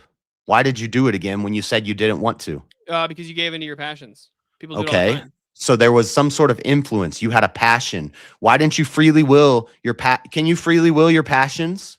No, not like. Well, it depends on what you mean. So, like, let me clarify. Can I freely choose to deny my passions? Yes, I can. Can I freely choose to engage in my passions? Yes, I can. If you freely choose to deny one passion, that means you have another passion which outweighs that passion. No. The passions are specific. I'm not saying like. So in Orthodoxy, the passions are things like giving into lust, lying, giving into basically the passions are like the opposite of the virtues. So if I hate Cowardice going is one of the passions. if I hate going to the gym, but I do it anyway, and that means that my desire to not go to the gym, to go home and stream and go to bed, is outweighed by my desire to get stronger and healthier. So even though I really don't want to go to the gym, I'm going to do it because I really want to get strong and healthy. So that desire, that passion outweighs the other passion. We're equivocating on what the passions are. I'm saying passions is in very specific things. When I say the passions, I mean like giving into lust. That's one of the passions that you feel as a human because of your fallen nature. Right. And then refraining from lust is a passion to be righteous. No, it's not a passion to do it. The passion is giving. Why is it a passion to do wrong, but I can't have a passion to do right? So we're equivocating on the word passion again. How am I using it differently than how you're using it? Okay, so I'll actually, if you want, I can actually get a very specific definition of what I mean by the passions. And so my point is, while you look it up, but I'm saying if I have a passion to be right and do right and serve God, and that's my passion. Okay. And then I have another passion to do drugs. Whichever one outweighs the other one is what I'm going to do. So passion is not exactly the same. So like, okay, so the passions are distorted energies of the soul that enslave the will and darken the nous. So inclining a person away from communion with God. They are acquired, they're habit forming, they're contrary to man's natural purpose, which is theosis. Habit forming, contrary to man's natural theosis. I would say the natural purpose of man is to achieve theosis. Okay, and I would say that if you're a son of God, then your passion is to achieve theosis. No, it's not your. Just because Plato said it doesn't mean I have to agree with it. I'm not a Platonist. No, so the class. But you just read that's from Plato. What? Well, I'm assuming because it's talking about the nous. So the Orthodox Church the nous is just the Greek word for it's like the heart of or like the mind of the heart or like the it's more referring to the heart or it's the metaphysical organ of the soul essentially. That's the Orthodox use. So you can think of the nous as like, this is a really rough analogy, but it's like, so the nous would be like your spiritual organ, how you interact with the energies of God. So from our view, what the nous is like, think of the nous as like the windshield of your car. The more that you give into the passions, the more that you sin, the more fogged up that windshield becomes. Whereas the more you align your will with God's and the more you align, the more you deny the passions, embrace the virtues, practice them, repent. So you're saying I can't have a passion to serve God? Yes, but we're equivocating on what we mean by the passions. So like, I actually have a list of the passions. Like of what I mean when I say that. So the passions would be things like gluttony, lust, avarice, anger. Avarice can be greed as well. Sadness. So, are they all negative? Yeah, the passions are bad. You don't want to give into the passions. Okay. Like your earthly desires, your physical desires are the passions. You don't want to give into those. Okay. I don't know if I would agree on that, but I'm just saying that's what I mean when I say it. Is in like that's what the reference is when I'm saying that. See, so a lot of this is semantic. A lot of this you're using words and I'm using them differently than you're Yeah, using them. that's why we need to understand what each Yeah, other's I know. I'm not complaining about it. I'm just saying Yeah, so the that's what nous I'm is the seeing happening spiritual here. intellect meant to perceive God. So what And the would passions what are would you beneath. call a good passion? What would that be called? Like, as in, like, A virtue? Like So- then I would so yeah, like you want to a practice the desire? virtues. Could I say desire? I think virtue's still better. So like if you're meaning passions as in like something I really want to do, is that what But you I'm mean? s- Like I'm like you're- saying can my desire to be virtuous outweigh my passion to be worldly? yes, but that's because you choose Okay. to practice the virtues. I don't believe that I chose that. I believe that that's something that is embedded in us by God, and that God knew that we were going to be that way before the formation of the earth. So, for example, have you ever heard of an unrepent or a non-resistant non-believer? It's an atheist problem with God. It's an argument against God from atheists. Is the non-resistant So the non-believer? non-resistant non-believer is more like it's essentially like the way that agnostic is used loosely. Yeah, it's like it's somebody who doesn't believe in God, but they're willing to. They're not They opposed just- to it, but they just don't have the evidence. Yeah. Right. Okay. The way people So- loosely use the term agnostic, even though that's not what agnostic means. Well, you're not gonna. Like that's what you're talking about. Like when somebody says I'm agnostic, what they actually mean is more like the unresistant unbeliever. Yeah, and so if you're a non-resistant non-believer and you die that way, do you think like there's a possible world where you lived an extra day and then you started believing the next day? Or do you believe that God knew they were going to die a non-believer, or God knows that they're going to die a believer, and maybe in a week from now they find God? I think, well, so from my view, God's outside of space and time, but like, so do I think that God knows what decisions you're going to make, but that doesn't entail that he caused you to make the decisions. That's the difference. Right. I know. And people will always bring this up. They'll say it's a category error that I'm making, but that's just the omniscience. That's not the omnipotence. You're leaving out the omnipotence. God's all powerful. Well, God if God's created well, you. hold on. If God predetermined you to do something, then it's slavery. It's coercive. It's If- not freely chosen. If God is outside of time, everything is present to him. Yes. The he whole sees past- timeline- he sees the past and the future at the exact same time. Right. And God created everything. That means Yeah. every step you take, every hair that grows on your head, every God knows what moment. decisions you're going to make because he exists outside space and time, and he See, knows what decisions you're going to make. But that doesn't mean that he caused you to make the decisions. That's the difference. If God created Earth, because it's funny how we recognize that God is outside of time, but then we look at creation and we just think about the beginning of the earth. Why, if God is outside of time and he created everything, then how did he not I create this feel like- conversation right now? Well, I feel like we're equivocating on the word God here. So when you say God, is your reference the Father? We could say the Father, the Son, and the Holy Spirit. We could say I'm whatever. trying to However, understand what you mean when you say that. Because I have a different view of the Trinity than like a Catholic would or a Protestant. We believe in what's called monarchical Trinitarianism, that the Father is the sole cause, but he created the world through the Son.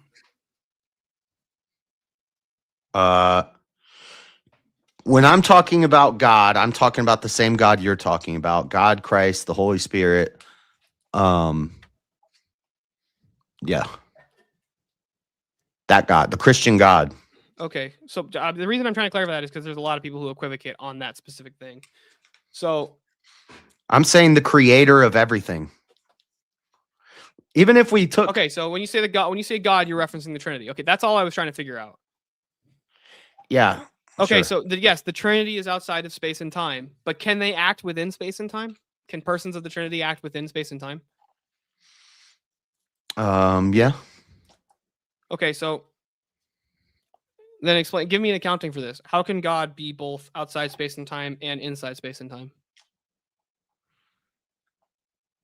He's all powerful. Yeah, but he can't. How could he do both of those things if that's a contradiction from your? Wouldn't that be a contradiction? Yeah, but he can present himself inside of space and time, but he's still outside of. No. So he can't he can't be outside of space and time and inside of space and time. He can Then be how is outside. Christ? Hold on. How is Jesus Christ God if he can't be both? Because Jesus Christ exists in time and space, and he was fully God. I don't know, but this is going to become a Trinity debate, and like how is God God and not how is God the Father and the Son at the same time? Like if you can justify that, then I can justify God being outside of space and time how can I and justify being the able to Trinity? Yeah, it's present really easy. himself.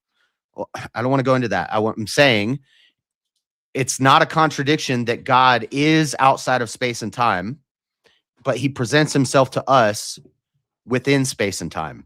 It's like it's different realms, and he can present himself to us, but he's still outside of space and time, even though to us how he presents himself, whether it be through a fire and a pillar of fire and a cloud of smoke, or an angel of the Lord, or Jesus, or however he chooses Just so to you do know, by it. the way, I fully agree with you on this position that he can do that. I was just curious how you would give an accounting for it from your view.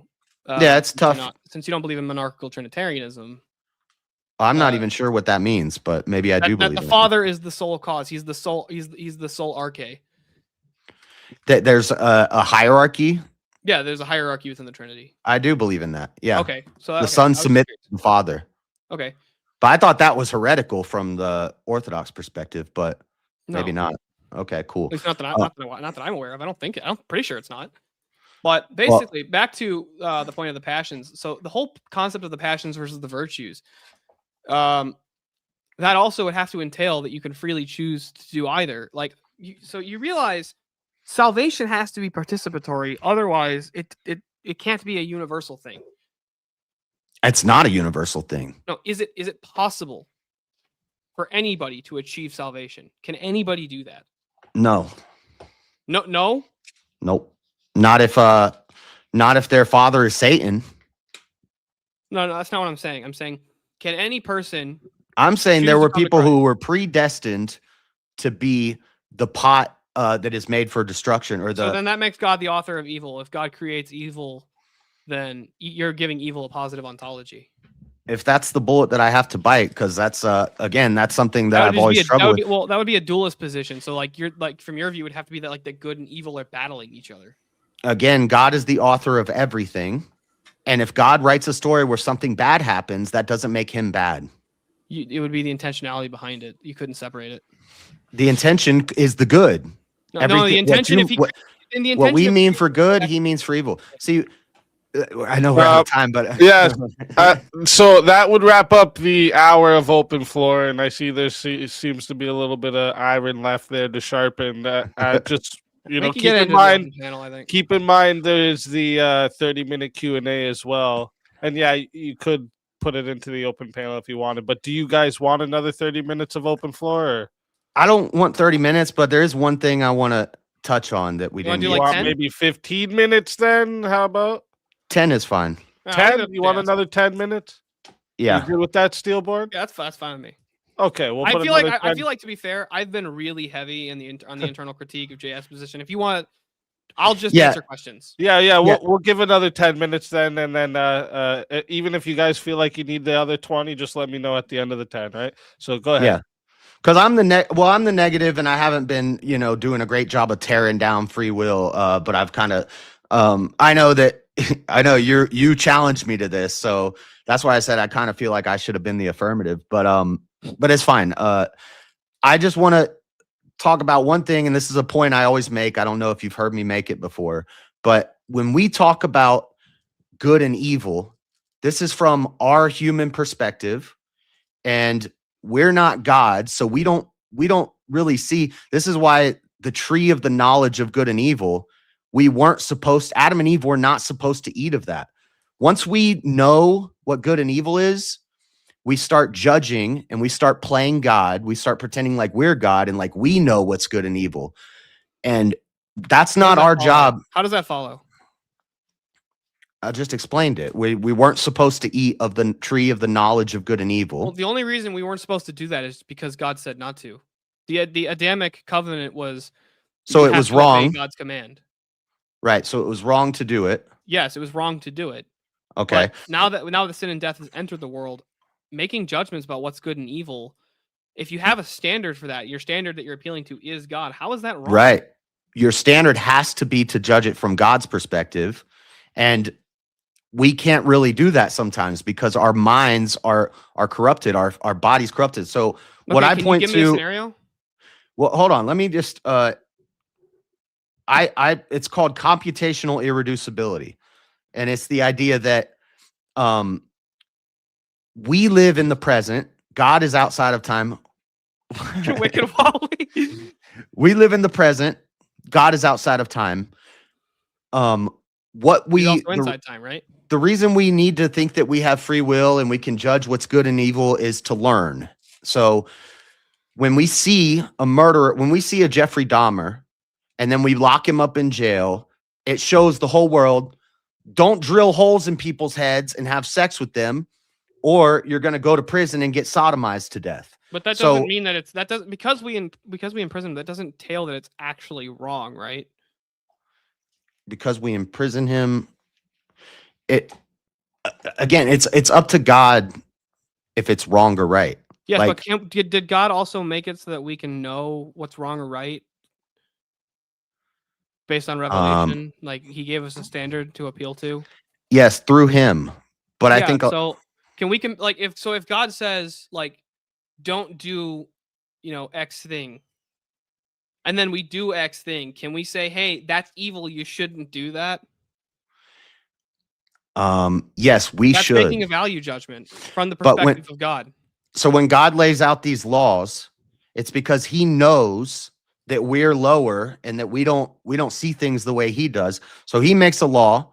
He knows we're going to break the law. We break the law, we get punished. This is the computational irreducibility. So let me just explain it real quick. That's why I wanted the 10 minutes is if I'm playing a video game and in the video game, I do an action and a series of events happens in the video game and we watch it play out on the screen, the game has already computed what the end result is going to be, but it shows us the animation because our brains don't work as fast as the computer. And it would be a really lame game if I'm playing a baseball game and I hit the ball and it just lands, it skips to where everything happens. We watch it play out, but the ending has already been reduced. The computations for the end result has already been determined, but we still watch it play out. God is that computer. And I know that probably sounds blasphemous, but in this analogy,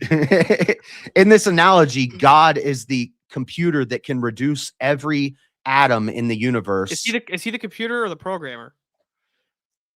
In the analogy, he's the computer. Okay. Wait, So not basically, really. I'm saying Wouldn't the world be the computer? no, the computer, the world. Or you mean like the processor is God? Yeah. Okay. I'm saying every molecule that's moving around in the universe is part of the video game.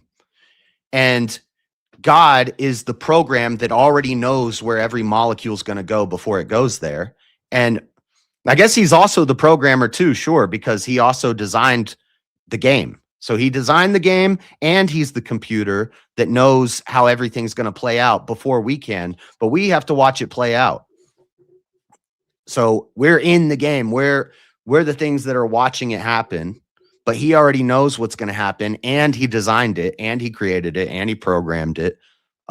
So he already knows when I'm going to die. And do you think you could prove God wrong? This is my big question that I always ask people who believe in free will. Like if God says you're going to the grocery store tomorrow, God knows you're going to the grocery store tomorrow. God created you and he knows that you're going to the grocery store tomorrow. Could you prove him wrong? Could you not go? I would say no, but just because God has foreknowledge doesn't mean he caused me to go to the grocery store still. But he created you. He created the grocery store. He created no, God didn't. I wouldn't say God created the grocery store in the same sense that he created me. Man created the grocery store. God just he created the trees that get cut down. He created the men who build it. He created. So you believe people create? Yeah, I believe people can create. Oh, I don't think so. Well, actually, I would argue more so that they discover. But I guess it would come down to how are we defining creation? Forming from nothing. Okay, from nothing, no. Right. But So we can at least very least we can manipulate matter. I would say God did create the grocery store. Hold on. Because Did God build the store physically, or were there people who No. did that? people built that, but God designed those people to do that, and he predestined them to do that. He designed realize them. that He this whole- designed this the whole trees. problem He with designed the predestined- concrete, or the rocks that make the concrete. Our ability to draw the blueprints, and he Makes knew salvation a roll of the dice, dude. This totally destroys all of Christology. it's not a roll. I mean, it's This makes salvation a roll of the dice. it's not a roll of the dice. It's a roll of the dice to us in our Yeah, mind. it's a roll of the dice of whether or not you were one of the lucky ones that God No. chose, that God did predetermine to save. If you want to call it lucky, I would just Well, say how it's would it not be? destiny. You have no control over whether or not you were born to be saved. I don't want control. I submit. I relinquish my control. I don't want control. I'm not in saying control. No, I think that I am in control of my passions, and I am in control of my virtues, and I'm in control of my actions. I don't think and you if I do are. something, it's actually morally wrong because I chose to do the bad thing. Could you stop loving your wife right now? Are you asking, is it logically possible? Can you do it? I don't know. Well, I need to know what you mean by that. Are you asking like On could I choose to command, do that? No. any family member, anybody you love, could you just on command just stop loving them? No, I don't think so. Right. Because yeah, I don't think you could either. But And that's a good something? thing. Hold on, but could they do something that caused me to do that? Could they do something to make you stop loving them? Yeah. Yeah, if we're talking about Eros, but I believe if you're a Christian, I don't think that anybody should be able to do anything to you to make you stop having God's love for that person. Well, no, I'm not saying God. Like, doesn't this is love what the person. That's people- not what I'm saying. I'm saying like if People would say without free will, we can't have love. I disagree. I think God's love, agape, the true love, not a mental love, not an emotional love, but true love for your enemies, love for everyone, will the good regardless of of what they do. Yeah. I don't think Hold on, how can God? I don't think we choose that. You either got it or you don't. How can God will what's the best for us? And us go against that without rejecting the love of God. If God wills you to do something, you can't do anything else. Yes, I agree, but that would also mean that it wouldn't be love. It wouldn't. But be that love. would be you don't have free will then. No, it'd be slavery. I am a slave to Christ. No, I don't mean. Okay, so let me ask you this. And it's the best way to be. Okay, hold on. Even So when if somebody's Christ was born- hold on, when if Christ was somebody's- on earth as a man, he said, "Not my will, your will be Hold on, done." let me Even ask he you something. If submits to the somebody is Father's will. born, let's say somebody's born in like the deep Amazon and they've never heard of Christianity, are they going straight to hell? I don't know. God knows their heart. It depends on what he predestines for them. Can you go? Can God predestine? You I'm to not go to the- heaven I'm without not ever the- knowing Christ. Can God I predestine you can't to go to heaven without- computationally reduce that. I don't know what's going to happen in the future, but God does. God knows Yeah, their heart. I can grant that God knows that, but that doesn't entail that He causes them. Does God cause the Aztec to carve the hearts out of people on the pyramid and then offer it to the sun god who's not fucking him? I'll bite Did the he bullet and cause them say, to do yeah. that? He caused them. He caused them to do it. Okay, so got it. So God caused Aztecs to carve out people's hearts. Therefore, now God is causing people to do evil things intentionally, which would mean that God is now causing deception. What? All right. Okay. Oh, Yeah. Did you want to? Yeah, I was just gonna say- we need a little more time. What they meant for You want a evil, he little meant more for good. time here? Yeah, I think so. No, I no, can no. give you- Because I want to get to the open panel a little bit, and Okay. we can All kind of right. go farther than the questions and stuff. But I Okay. do gotta. Okay. I'm gonna run and pee real quick before I the have to as questions well. start. All right. All right. Then you guys go pee quick, and that is gonna wrap up the open floor. Okay. Just a first off, excellent exchange tonight from both sides. I know you in the chat must be loving it. Okay. because it's been a crazy good exchange. Open panel link will be after just a moment. But I want to give a reminder to you guys in the chat. Once the closing statements wrap up, right, we are going to get into the Q&A. All right, so make sure you guys drop them in now. Remember, super chats, PayPals, Cash App questions, these will take priority. So if it fills up the whole 30 minutes, not all the free chat questions will make it through. So if there's something you really want guaranteed to be asked, send it through one of the priority options. I don't see too many in tonight, though, so I think you may be lucky with the free chat questions, unless some people bump them in now. All right, I don't have to think anymore. So I can unless some people bump them in now. But with that being said, we're gonna move into closing statements. Each debater will get 5 minutes to make their final case here. With that being said, we are going to start with Steelborne to give JS the last word. So, Steelborne, whenever you're ready for your closing statement, I'll start the timer up with your voice. Yeah. So, all right. You know what? I'll bite the bullet. Technically speaking, JS did have a point. I mean, not really. He didn't really have a point because it was just kind of like a weasel out of the spirit of the prompt, which was, could I hypothetically conceive of a world where free will doesn't have to exist? Sure. But in order to give an accounting for this world, free will does have to exist. Because if it doesn't, then you can't actually choose a position because it's true. You were just predestined to believe that position. And if God is the one who caused all of this, as God is the predeterminate, if God predetermined me to believe that the best practice for worshiping Christ is to curb stomp toddlers, and JS is caused to believe the opposite, we were both caused by God to believe that. So how do we know which one's true? If God caused both of our positions to believe that. So it destroys epistemology. It destroys morality, because if I can't choose to sin, then the sin was caused by me. Sinning was caused by God. Therefore, I am now absolved of all moral responsibility to do it for anything that I do. Because remember, it wasn't me. It was God caused me to do it. The same scenario of like, okay, if I forced you at, like pew point to, to grape somebody, what you didn't commit a sin because you didn't, from my worldview, you didn't commit a sin because you're being forced to do it. You're being coerced. Right. But I guess from JS's position, well, actually, God did it because God caused it, and God predetermined that it would be the case. So, there's massive problems with affirming even theological predeterminism. Like, how did Satan rebel against God if it was God's will that he did that? Like, how can you rebel against somebody if you want them to do it? Like, it's in you will them to do it.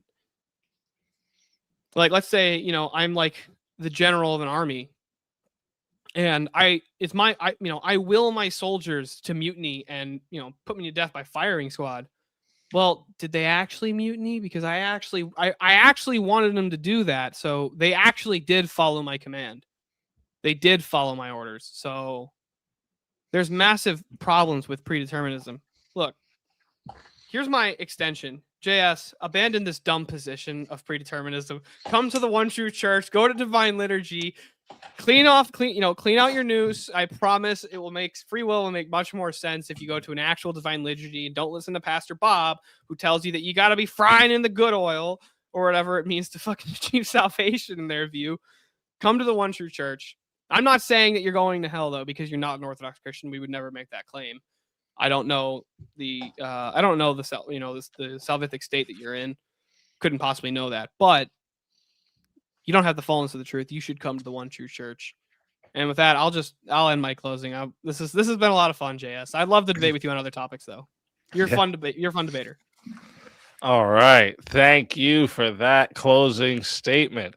And with that, we're going to hand the mic over to JS. So, JS, whenever you're ready for your closing statement, I'll start start the timer up with your voice. All right. I'm going to do a little quick Bible thumper. I'm going to do a little Bible thumping real quick. So, I'm going to do Ephesians 4 and 5, and then for the sake of time, I'm going to skip to 4:11. It says, according as he hath chosen us in him before the foundation of the world, that we should be holy and without blame before him in love, having predestinated us unto the adoption of children by Jesus Christ to himself, according to the good pleasure of his will. And then 11 says, in whom also we have obtained an inheritance, being predestinated according to the purpose of him who worketh all things after the counsel of his own will. So this is saying that we were chosen. We were chosen before the foundation of the earth. All of our choices, all of the options we make, all of these are the result of infinite variables that led to this exact moment. When I choose Fruity Pebbles or Cocoa Puffs, it seems like I'm making a free choice, but there's a reason why I picked whichever one I picked. Even if it's just that I'm left-handed and the box is on the left, and so I happen to grab it with my left hand, and I grab that one. There's tons of variables that lead to every choice that we make, and if we ask, why did you make that choice? Why did that happen? Why did that happen? Eventually, we get down to because God said so, because God created everything. And I see that there's a paradox, that I have a paradox with the good and evil thing. I don't find the love or the knowledge arguments compelling. I think I answered those pretty good. The good and evil one is difficult, and I see the paradox. I see that I have a problem here, but I also see a paradox on the other side with the omniscience of God and the omnipotence of God, the creator of all things who's outside of time. Doesn't just mean he created the world and then just said, go ahead, do what you do. He created every moment in time. He created every atom in its motion for all of time. And so when the atheists talk about causal determinism in the universe and how things all lead to a thing, I think they're close, but they miss one important thing, which is God. If you add God to it, it solves that paradox for believing in free will for me. But then I run into another paradox. So either way we go, we're going to have contradictions and paradoxes. And I happen to choose that we don't have free will. I freely willed myself to not believe in free will. I'm trying to free will myself to change my mind, but I can't seem to do it. It's strange. I don't get it. Your news seems clouded. And then I like when Paul says it's not me that sins, but sin within me. When you talked about when the angels fell, did they have free will? That's a different question. Maybe God did give the angels free will. And then maybe when he saw Lucifer fall, he's like, well, I'm not going to give the people free will. I'm going to do it again. Jesus was made lower than the angels when he came to earth. Isn't there? It says he was made lower than the angels. And then he submits his will to his Father. We can find the verse in a little bit, but so I don't know that I think both sides have contradictions. I think both sides have good arguments, and this is just the side I landed on. As far as going to the Orthodox Church, when I go to church, I do go to Divine Liturgy, and the reason I'm not catechumen is because of these holdups. I have doctrinal holdups that I don't want to disingenuously join something that I'm not 100% sure of. Just join it and just do what they do to blend in. But I do go to Divine Liturgy when I go to church, and I love it. It's my favorite type of church to go. I've been to all sorts of different churches and denominations, and I prefer to go to Orthodox liturgy. But I'm not there with all the doctrine yet. So maybe someday I will be, and that will be God's predestined plan for me to do that when it happens. So that's all I got. All right. Thank you for that closing statement. Great. closings from both debaters tonight. If you're enjoying what you're seeing there, make sure you like the stream, subscribe to the channel so you don't miss any of the debates we host here on the Swords of Reasons. We run all kinds of matchups. It can be political debates, cultural, social issues, philosophy, internet beefs, even. Okay. If there's a conversation worth clashing over, we bring it into the arena. And also, don't forget to subscribe to tonight's debaters as well. All right, their links are in the description. Make sure you show them support for coming and stepping into the arena and sharpening their arguments tonight in front of everyone for your entertainment. Okay. Now, before I start the timer for the chat Q&A, I like to ask a question of each debater myself based on things I've heard, arguments I want clarified, points I think maybe were missed, anything like this. And then once those questions get answered, we'll begin the official 30-minute Q&A. So for my first question, we're going to start with the affirmative. So if I know that we got into this a little bit here, but just like a good solid answer so everyone in the audience can hear your clear answer on this. If God foreknows all actions, how is free will preserved? Because foreknowledge doesn't entail causation, and you can never make the logical leap that it does. It just, you can't logically justify that foreknowledge equals causation. So like, if I have foreknowledge that, Speakeasy is going to rob a bank, I didn't cause him to do that. If God knows that you're going to sin, it doesn't mean he caused you to sin, and that you can't actually justify that it does cause him based off that statement or based off that foreknowledge. All right. And did you have anything for that, JS?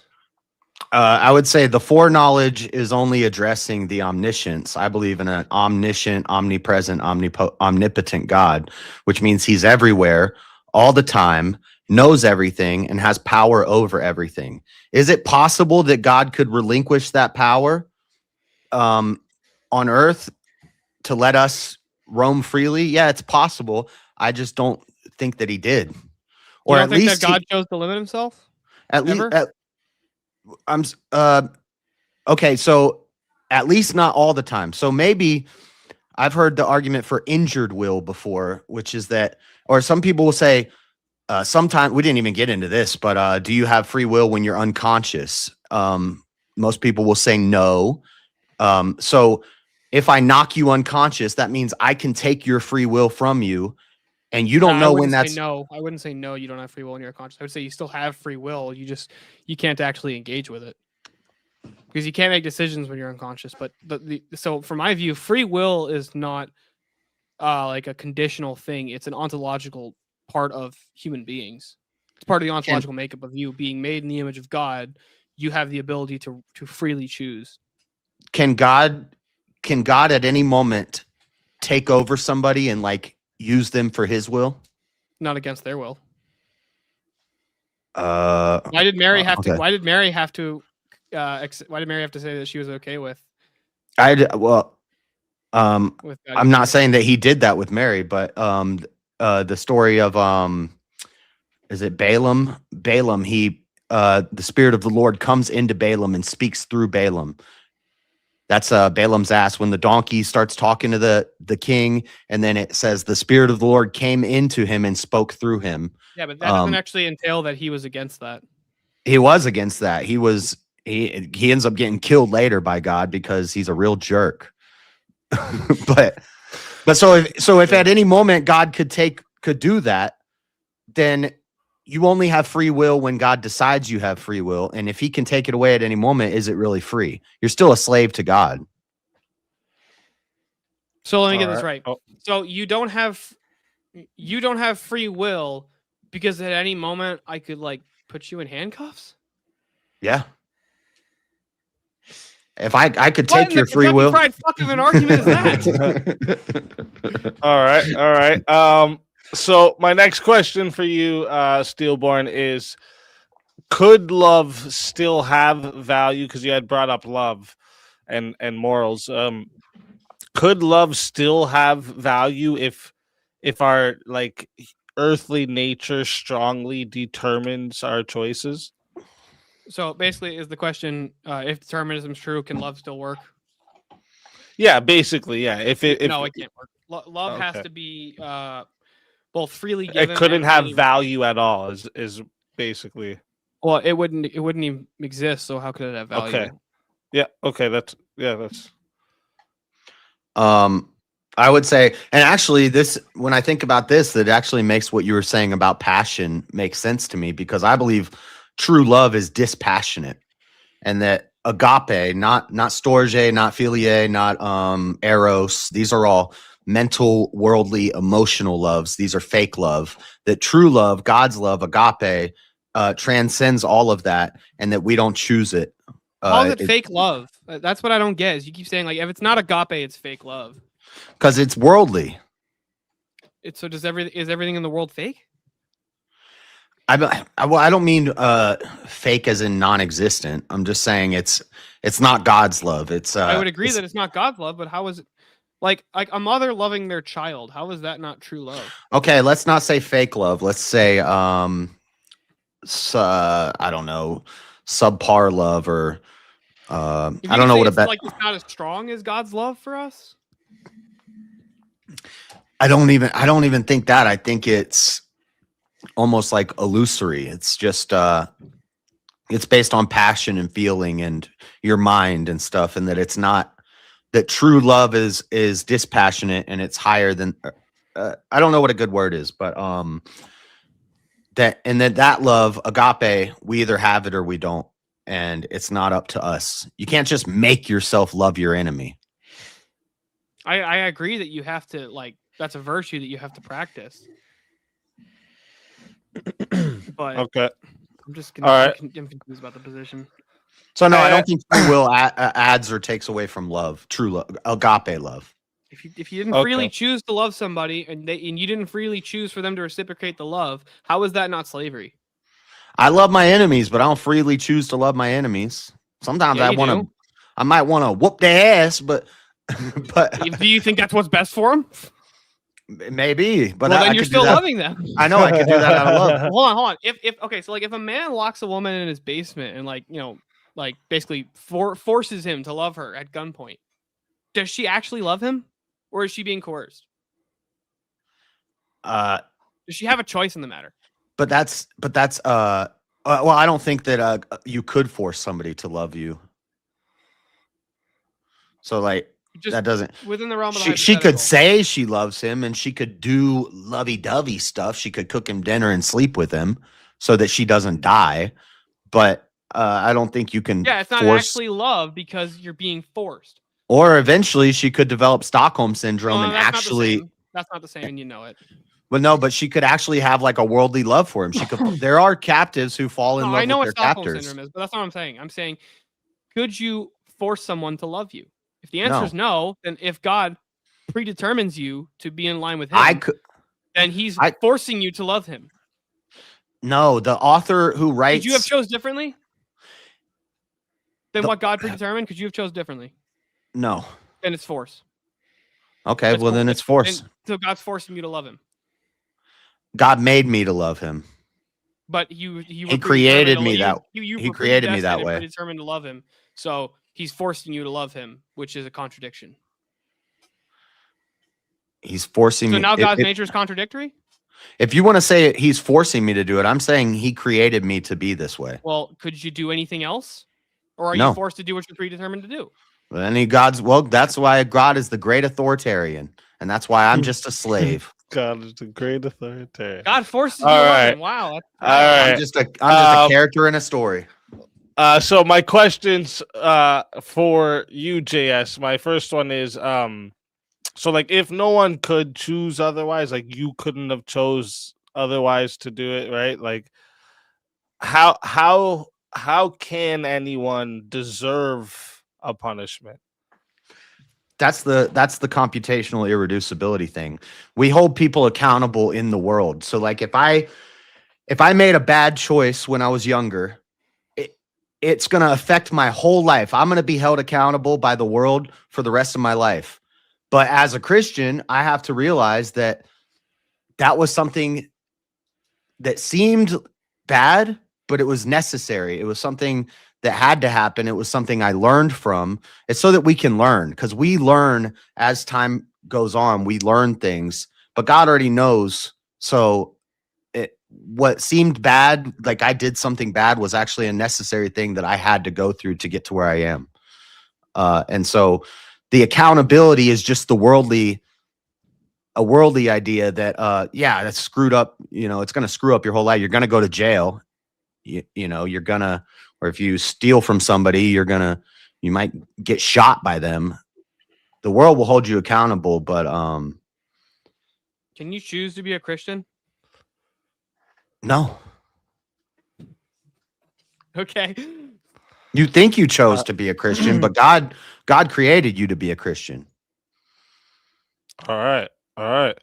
And then my second God question. created people to be Muslims, which means that God's deceiving people. No, he created us. He created people to marry 5-year-olds because that's what Allah says. Yeah, he created people God to do created evil Islam. things so that the Christians, C.S. Eliot says, we wouldn't know a straight line if we had never seen a curved line. If we never saw a Muslim sleeping with young kids, we might not know that that's a bad thing. We wouldn't see the low IQ, and we wouldn't be like, oh, let's not sleep with our cousins. Are you saying that we have to see the outcomes to know it's bad? Yes. We have to see the outcomes. Or you have to be told by somebody who saw the outcomes. So there's nobody. Wait, so what? Okay, so how about somebody who was, let's say there was somebody born in the Amazon and they were predetermined to follow Christian ethics and Christian virtues, and they were predetermined to follow Christ, even though they'd never heard Christ's name. Like, do you believe the truth is written on your heart? Yeah. Okay. How could they do that if they didn't know that they'd have better outcomes? Like, do people choose Christianity and have worse outcomes? But if by worse you mean like bad things happen in their lives, yeah. Well, no, you started with, do people choose Christianity? So you're sneaking that in there. I already said. Do people can people be Christians and have bad things happen to them? They're gonna think it's bad, but it may be good. That's up to God. It would still be a bad thing that happens to them. Like, it could still be a bad thing that happens to them. Like, people, let's say God predetermines you to be a Christian in a Muslim nation and they burn your house down because of it. That's still a bad thing that they did that. Right? Like, we shouldn't burn down people's houses because they don't agree with us. Yeah, from our human perspective, yeah, that's bad. Right. So do you hold Muslims to the standard of Christian ethics still? Hold them to the standard of Christian ethics. Like, Muslims say it's okay to marry 5-year-olds. Do you say no, that's wrong? Yes. So Christian ethics have to be universal. Yeah, but okay, so if Christian ethics are universal, and somebody, but the truth isn't written on their heart. The truth's not written on their heart. No. Then they haven't done anything wrong. Because their father is Satan, not God. Okay, so Satan and God are competing with each other for souls. It's not a competition, because God determined who's going to be Satan's kids and who's going to be his kids. All right. So then my next question for you, JS, is so like what explanatory role, or like if like, maybe I should ask it like this: if free will is unnecessary, why would a perfect creator include it at all, rather than just creating only instinct-driven beings? I don't know. Just because, I mean, maybe that's what he did. Maybe all we are is, I don't know. I don't know, man. Yeah, like the way I was going to ask it is like, what explanatory role would free will serve in reality, if a fully functional world could exist without it? Well, I don't know if it would be like, would it just be like no purpose or an illusion, or But I don't know. This assumes that I think that free will gives us purpose. No, I'm asking because it seemed like you were basically saying like it seems like that you were saying, and I'm trying to ask that in a way to not say you were saying that, but like it seemed like you were saying that basically there's no actual purpose for free will, and that's why it's unnecessary and it doesn't serve a purpose. It's just an illusion of some sort. Yeah, I don't. I don't think it's. I don't think it's necessary that we have free will. Yeah, I'm not sure. I'm not sure what you're asking. Like, hey, let me think of a different way I could ask it. So you're saying free will is unnecessary, right? Like it's Right. it's not necessary, right? So like, what would it be? How can we have purpose without free will? Or no, just like what would be its role if it's unnecessary? Like if we could just Well, have a I world think the problem with with instinct-driven beings, Well, what's the role of free will? Just the is malformation it is- just an illusion? Is there no Yeah, purpose to it at all? I don't. I think the purpose of the illusion of free will is to make us think that we're in control. I actually think it's a Okay. it's a deception. I think it's Okay, yeah. See, that's what I'm asking. Yeah, And if I get real, if you know, I'm trying to be nice, but I think it's from Say the it. deceiver, because it makes us think that we're God, that we're in control. We're not in control. You are not in control of anything. God is in control of everything. When you believe that you have free will, that's why that's why Crowley says, "Do as thou wilt." That's why the whole women's feminist movement is about bodily autonomy, and I can do what I choose with my own body. No, we don't do what Christians don't do what we choose. We don't freely will ourselves to do what we want to do. We realize that God is in control and we submit to God. And that submittance, God knew even that it's not really submitting. It's just how we were made, what we were made to do. The submittance is an illusion too. That's that anthropomorphic language. It's just words that we understand to explain things from our point of view. All right. So now we're gonna move into the Q&A from the chat. Remember, chat, if you want to bump yourself up, we do have some more that came in, but if you want to make sure yours come in, send it through a super chat. Let's start the timer up. First one comes in from JB Pelter. Says, excuse me, for $5. Determinism is a defeater for debate. This is goofy. Nuh-uh. Nah, he Are said, you nah. predetermined to say that, JS? Yeah. I debate because I like to debate, and I couldn't choose not to like debating. So I just do it But because could it's you fun. choose not to debate even though you like it? I think If- he just said no. Yeah. Well, no, he said he couldn't choose not to like it, but could he choose not to do it? Yeah, I could choose not to take a debate, or I could choose to just stop doing it, but I'm not gonna, because I can't choose what I like to do, and I like doing it. So All right. Michael Hatchtube for $5 says, I was predetermined to super chat, but $5 amount I chose. Thank you for that. Thank you for that, Michael. You were all predetermined to send speaking. Yeah, everyone's predetermined to send in super chats right now. Re-examination show says, Steelborne, if God's foreknowledge does not come from God's decree, what is the force outside of God that makes God's plan inevitable outside of God? That's a straw man of my position.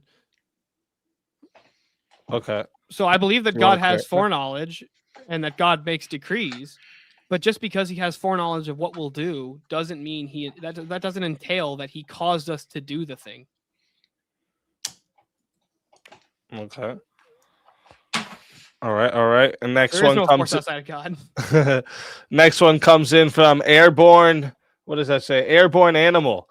for $5. Thank you very much. Says the cognitive dissonance. I'm pretty sure is that's a flightless incredible. bird just looking at it. I'm just gonna say that. Christianity is dependent upon choice, i.e., free will. If you don't believe in free will, you aren't a Christian. All right. Well, I'm glad you can make salvific claims about my faith. Well, I don't think he made a salvific claim. I think he was saying, like, okay, do you believe that there has to be certain criteria that you have to believe in order to be a Christian? Are Christians not saved? I mean, wouldn't say are all Christians are saved. are non-Christians not saved? He didn't say that you're. He said if you don't believe in free will, that you you're aren't not a Christian. Yeah, but that Right, doesn't so if entail I- that you're not. Doesn't entail that you're going to hell. Oh, okay. Well, all right. All right. All At right. least not from mine and Airborne Animals view. If I got struck down right now, if a plane fell out of the sky and crashed through my roof and killed me right now, and I don't believe in free will, and I'm not a follower of Christ because I don't believe in free will. Well, no, then- God. So from our view, God judges you based on the knowledge that you do have. But I've had the knowledge of that argument he just made, and I disagree with it. That doesn't mean that So- you canty be wrong. You can still. There are plenty of people who, in my view, are like they're wrong in their Christology, or they're wrong in their theology. That doesn't mean they're not saved. Like I'm not going to say that every Catholic is not saved, even though from my view they're not Christians. They're not I've actually heard- Christians. I've heard that if you are told that something is heretical, and you still continue to believe it, then, Well, then no, you're it's not just your. So like I can just say that denying free will is a heresy, but if I don't actually give an accounting for it and you don't understand the accounting, like let's say you just didn't understand it, or let's just say like how about a really fucking stupid person doesn't understand Christianity? Does that mean they're going to hell? I wouldn't say so. No, good point. But I still disagree with his comment. All right. Another $10 comes in from Airborne Animal. Says, if there's no free will, there's no knowledge, no wisdom, there's no thought or choice, no repentance or salvation. There's no good or evil. That's what the father of lies wants you to believe. Yeah, you didn't choose your sin. God predetermined your sin. Therefore, it wasn't bad. No comment. That's what we just debated about the whole time. So. Wicked Wally, member for 13 months. Shout out to you. Thank you, Wicked Wally. Why does Steelborne keep talking about his passions for avarice? So, Damn, yeah, Steelborne. nice try, Wicked Wally. But avarice just means greed. Avarice is a passion. Avarice is the passion. True. Yes. He is passionate. Avarice is the passion. Very passionate avarice is. Re-examination show for $5 says, at Steel, did John the Baptist have free will not to prophesy about Christ, even though he was prophesied to do so? The only reason that the prophecy was true was because God knew what he was going to do of his own free will. So, I mean, I guess you could say yes, he did have the free will not to do that. But the only reason that the prophecy was true is because God had foreknowledge of the things he would freely choose to do. All right. Next one that comes in is also from Re-examination show. Did Mary have the free will to give birth to Christ? Yes, she literally said yes. All right. All right. Like it and wasn't then- like the angel of the Lord didn't appear to Mary, and and then she's like, you know what? Yes, I will do as you command. And then after was like, it's not really a good time for me. I'm really focusing on my career. Okay, I'm just gonna point that out. That's not how that went down. All right. Another $5 comes in from Wicked Wally. Says, coming up on the after panel, here's Steelborne's passions for avarice when it's Swords of Reason after dark. I mean, I am pretty passionate that avarice is kind of cute. No, I'm just kidding. Avarice That coming up seven-headed now. going on. Birds aren't even real, and thank you for that, Wally. Birds aren't even real for $5. Thank you. It says, if it's either predetermined or random, where is the freedom in either? I don't think that it's random. That was something I wanted to ask. Do you believe that things happen randomly? Well, the problem with so random would be like just define the term for me. I want to make sure that I understand it correctly. No cause.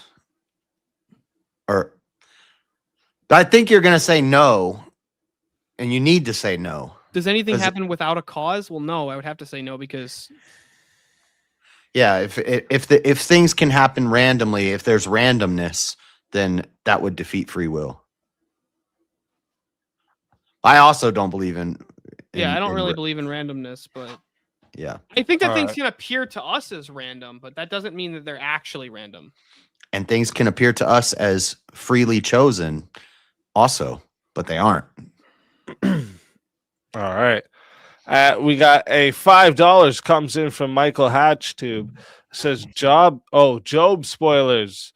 Okay, so when Job relents to God's power from he's got the wind, the tornadoes, and the hurricane, I guess it says here. That's a cyclone. You got the little emojis going. He gives Job new children and slaves. Are the returned obligated by previous commitments? I don't know who that's addressed to. And to be fair, look, I'm going to be totally fair. I'm still currently reading the Old Testament. Dude, the Old Testament is so fucking hard to read. It's super dense, and it's like there's so much going on there. Okay, I've been reading the Old Testament for like a year now, and I'm like still on the Torah because I keep going back and rereading to make sure that I actually understand what was being said. Yeah, I'll be honest. Well, I don't know. I have read the Gospels though. Some people might say this is bad advice, but when you're starting, I'd say don't try to read it from the front to the end, from the front to the back. Would you say start with the New Testament? I'd say start with the New Testament, but then you need to go back and read the Old Testament and then read the New Testament again, and you'll have a new understanding because a lot of stuff in the New Testament comes from the Old Testament. But when you're reading, I'm not trying to justify the Old Testament or anything like that, or like trying to. So I have the Orthodox Study Bible, and so the church it gives like little syntaxes of like this is what the church like the church's position on this is, or this is what this means from the Orthodox perspective. So that's never been like what is like how does this go along with Orthodox theology? I don't read the Bible of like trying to fit the Bible into Orthodoxy. I have a holistic approach where it's like without Orthodoxy, the Bible doesn't make sense to me. Yeah, I'm just saying if you try to read it from beginning to end, you're going to get to parts where it's like so-and-so begat so-and-so begat so-and-so begat so-and-so for 10 pages. And you're going to be like, what is this? Or you're going to get to... Are you talking about the begots of Noah?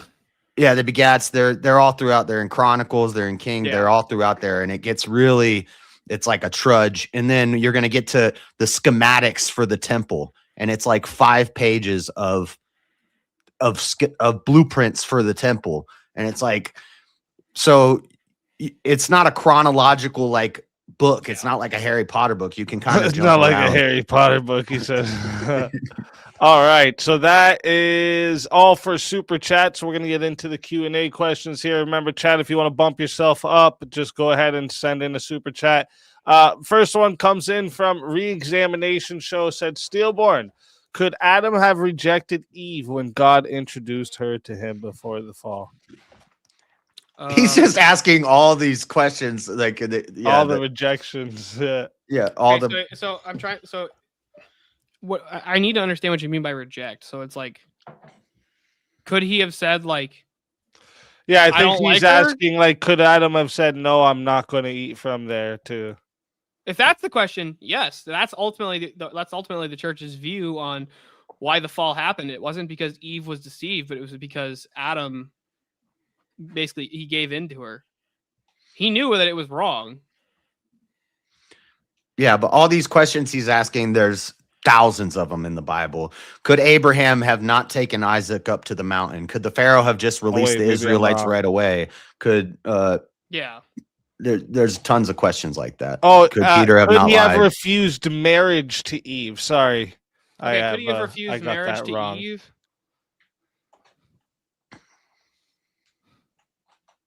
He meant rejected. I mean, yeah, I'd have to say yes. He could have. I think. I'm not sure. Could he have refused to be created? No, I would say no. He couldn't have refused. He didn't have any will in that. Could you have refused to be born? No, I couldn't have refused to be born, but I can refuse to continue living. All right. If the vigilante comes in, Steelborne, if God created logic, how is it against God's will and ability to break logic? Is metaphysics suddenly able to be explained by logic and science? So if God created logic, how is it against God's will and ability to break logic? Yeah, He's asking. go against Yeah, the nature of God to violate logic because God is, through divine revelation, has revealed that his nature is ultimately logical.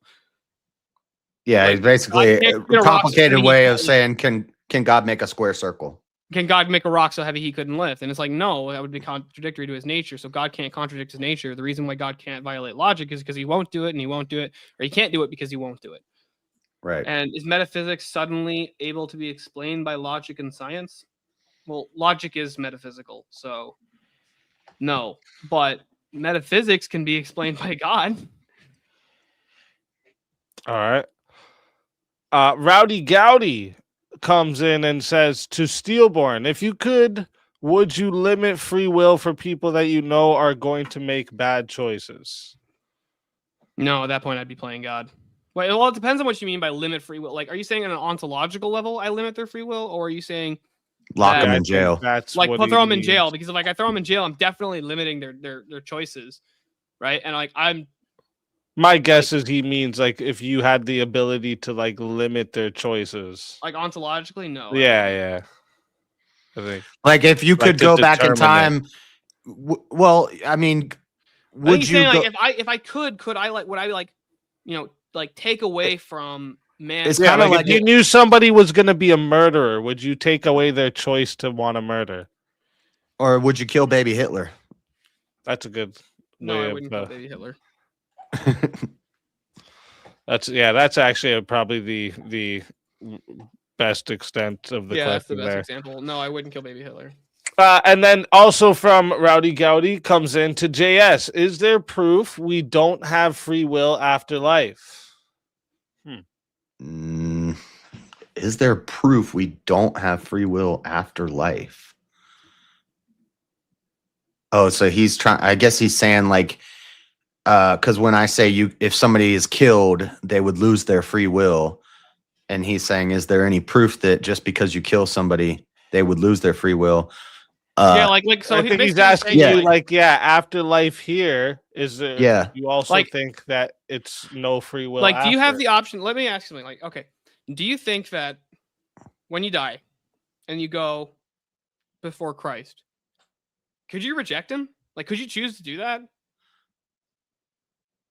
No. You couldn't choose to be like, no, I'm good. I want to go to hell. Yeah, I see. But this again, this The question question's not, would presupposes you we do it? have. This question presupposes we have free will while we're in life, or so proof No, we it don't actually have. doesn't. It doesn't actually entail that we have free will in life. I guess my answer is just no. Like, does God force you to That's fair. be part of the kingdom? Let's say you've done it all right and you've done all the repentance and the confessions. I think that gets a little bit away from what Rowdy was asking. I think what Rowdy was just asking, it's like, if you don't believe in free will here on Earth, do you believe there's also proof we don't have free will after? And like what Steelborne's asking, like after once you're in front of Christ, Yeah. do you think we Could still I don't then have free refuse it? will? Yeah, but do I have proof? I can't. No, I get no. That's fair. That's a big No, it's proof not. to You ask answer for. now. That's a big proof to ask for. $5 comes in from Michael Hatchtube, bumping himself up here. Do you prefer the original 1979 Carl Sagan's Cosmos series or the more recent Neil deGrasse Tyson reboot? If the latter, which season? I have no idea what either of those are. So Wait, Oh, you haven't listen, watched those? Hold on, listen, hold on. I'm gonna tell you something really cool. If you put ice in a jar, it will melt. That's pretty good. That was pretty good.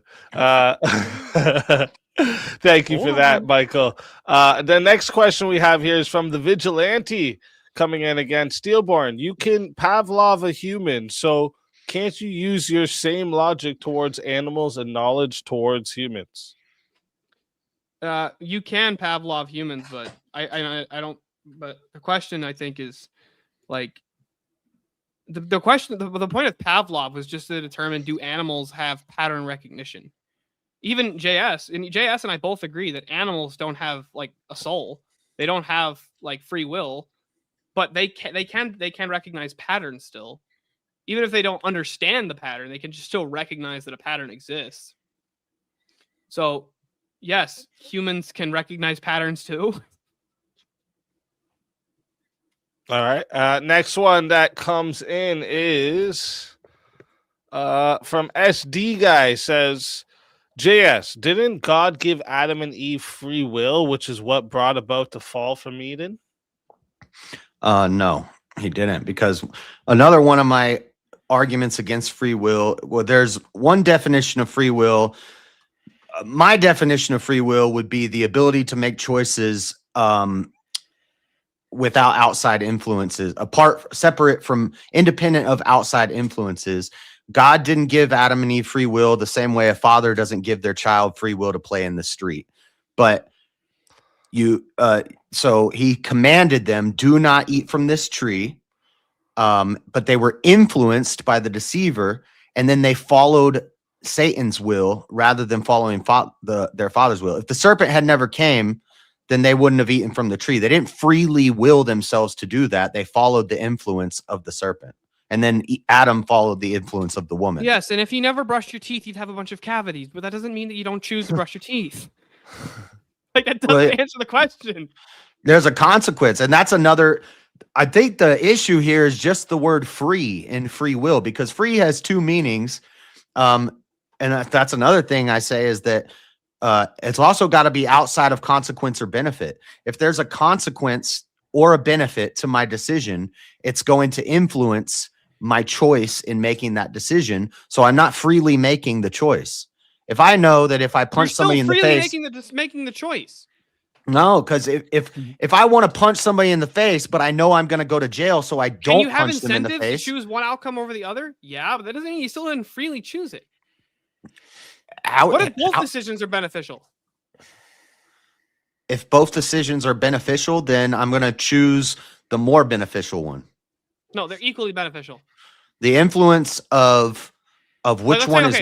Let's say in the hypothetical, they're equally you okay. Love Camaros and you love Mustangs. Yeah, this is Burdon's ass. So the French philosopher, I forget his name. I think it's John Burdon.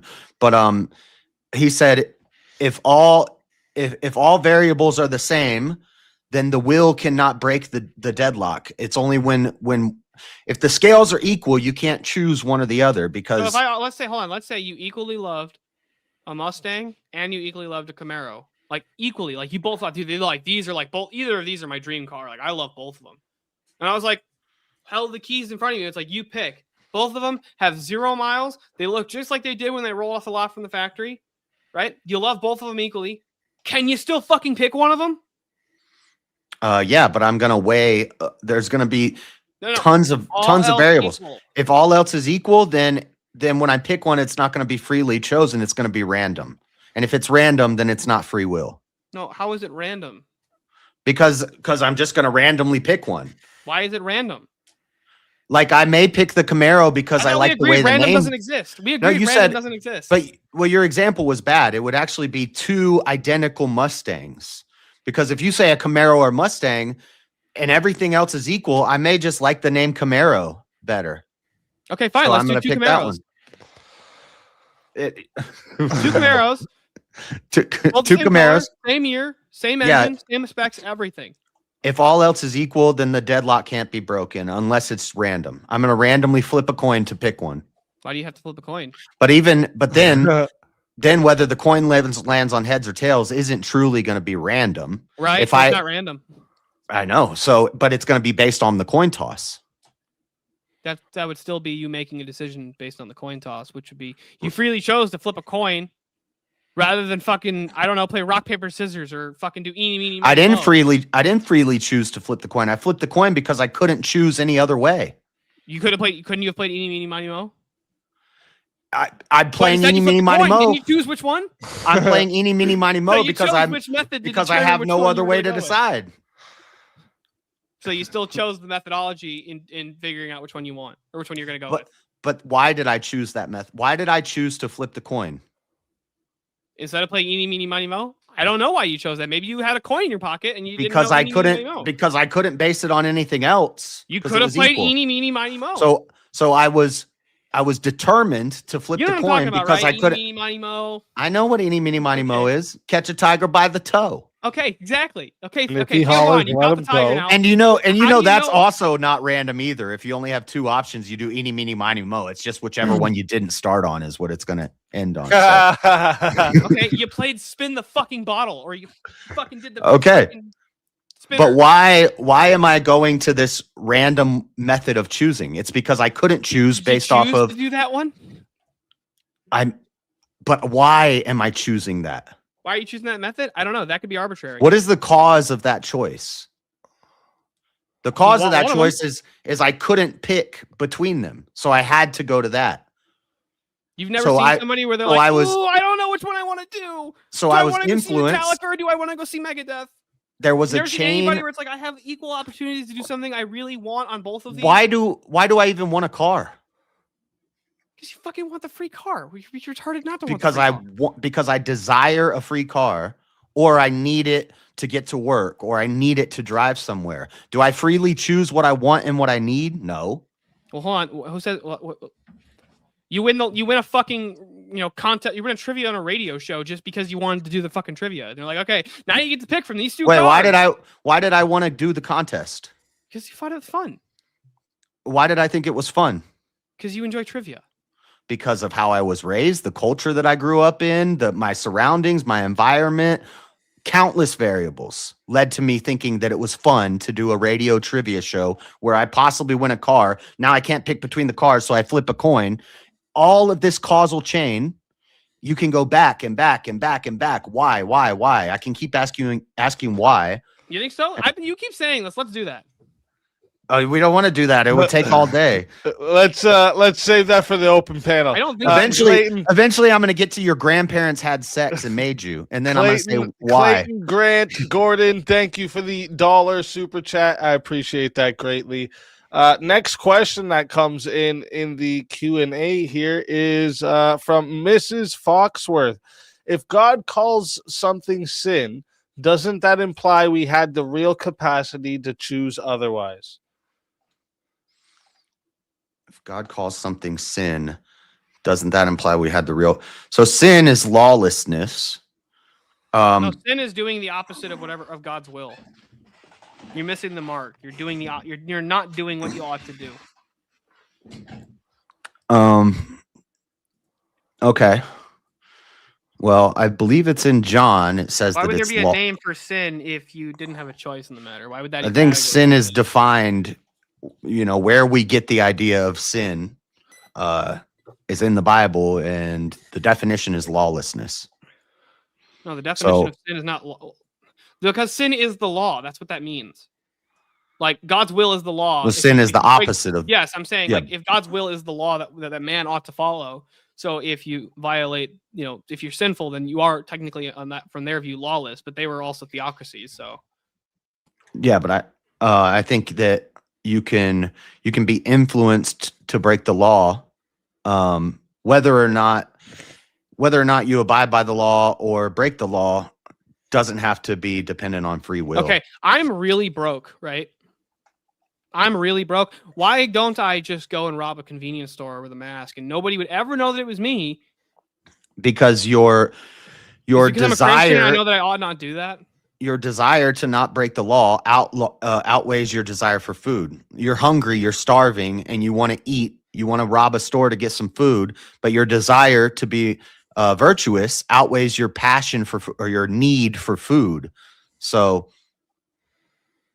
yeah, it's the same thing. If somebody puts a gun to your head and says deny Christ, and you say I'm going to take the bullet, your your desire or your desire to not deny Christ is going to outweigh your desire to live.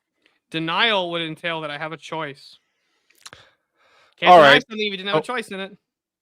So next question is also from Mrs. Foxworth. Says, if God is perfectly just and perfectly good, doesn't the very existence of sin logically require that he granted us real freedom to choose? So kind of like a touch up on what she had said there before.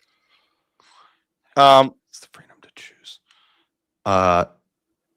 Doesn't the very existence of sin logically require that he granted us real freedom to choose? Maybe, I don't know. I don't know yet. That's the paradox that I'm in, and I get it. All right, fair enough.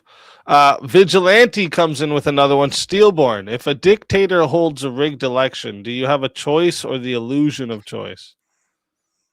In that system, I would say you have an illusion of choice, but that's not a real dilemma. Okay, all right. No, that doesn't really do anything for the determinist position. SD guy says, are God's actions predestined? If not, doesn't that mean he has free will? If God has free will, it exists. Yeah. So to be honest, when I was writing this was going to be my actual question to you. I had to choose between three. I left this one out, but my question was going to be, if God has free will, wouldn't that make it necessary? Yeah. Yeah. I tried making that argument too, and he's like, no, God's will is transcendent, and it's like, we did it's free. So we actually did this on my debate prep stream. I was writing that opening. I was like, ooh, I got him here. I got a trick. And then I got to the end and I was like, wait, I have a problem, because I believe God does have free will. And then free will necessarily. So and then Shiva came up on the call. I was like, Shiva, what do we do here? How do I figure this out? And he's like, well, you can either apply to appeal to divine mystery and just be like, I don't know God's nature. Or you can, and basically what I decided on is like, I can try to use some clever rhetoric and like make up some other. So that's why I was like, no, it's transcendent will. But I know I kind of took an L on that one. Yeah. I was hoping you wouldn't ask that question. Yeah, I literally thought that. I was like, wait a minute, doesn't God have free will? Does God have to make us? No, then he has free will, that he chose to do so. No, I do believe God has free will. That's funny. That's great. So if I took the L, this might be a debate that I'll say, yeah, I kind of took a L on that. Next one comes in from Mrs. Foxworth. Why does the Bible constantly command people to choose, repent, and obey if no real choice exists? That's an excellent question, Mrs. Foxworthy. Well, again, this is everybody always conflates choice with will. Choice and will are not the same thing. What's your will then? Your will is your agency or faculty. A choice is a selection or an option. So, and I'm saying that our choice, that's the computational irreducibility. We don't know the future. So we're commanded to follow the law and do right because we don't know the future and we have this illusion of free will. So we choose our agency, which is inspired by God, or we're either following the influence of our father God or our father Satan. And so we're commanded to follow God, but yeah, just, anyway, yeah. All right. And that right there is, I'll let this last one come through since it's a super chat. Is it easier to correctly estimate the physical laws of the universe or the moral laws? It's easier to correctly estimate the physical laws. Easier? Yeah, well, I don't think this necessarily is a well-formed question, because easier would be dependent upon the person. Like some people might have a better understanding of like mathematics, and they might understand. That's what I was. But like some people, that's what I was thinking. More so aligned to like philosophy and stuff like that. So like, yeah, if you start getting into physics with me, I have no idea what you're talking about. Look, dude, I did my entire high school physics class I took both my midterm and my final exam with no notes, and we were allowed like 2 pages of notes for each of them. And I got 100% on both of them, and I couldn't fucking tell you shit about physics to this day still. All it was just math for me, so it was like, this is easy. Yeah. But once you start getting into like quantum physics and what's like the double slit experiments and stuff like that, then it's like, what? Even quantum physicists will tell you they don't understand quantum physics, though.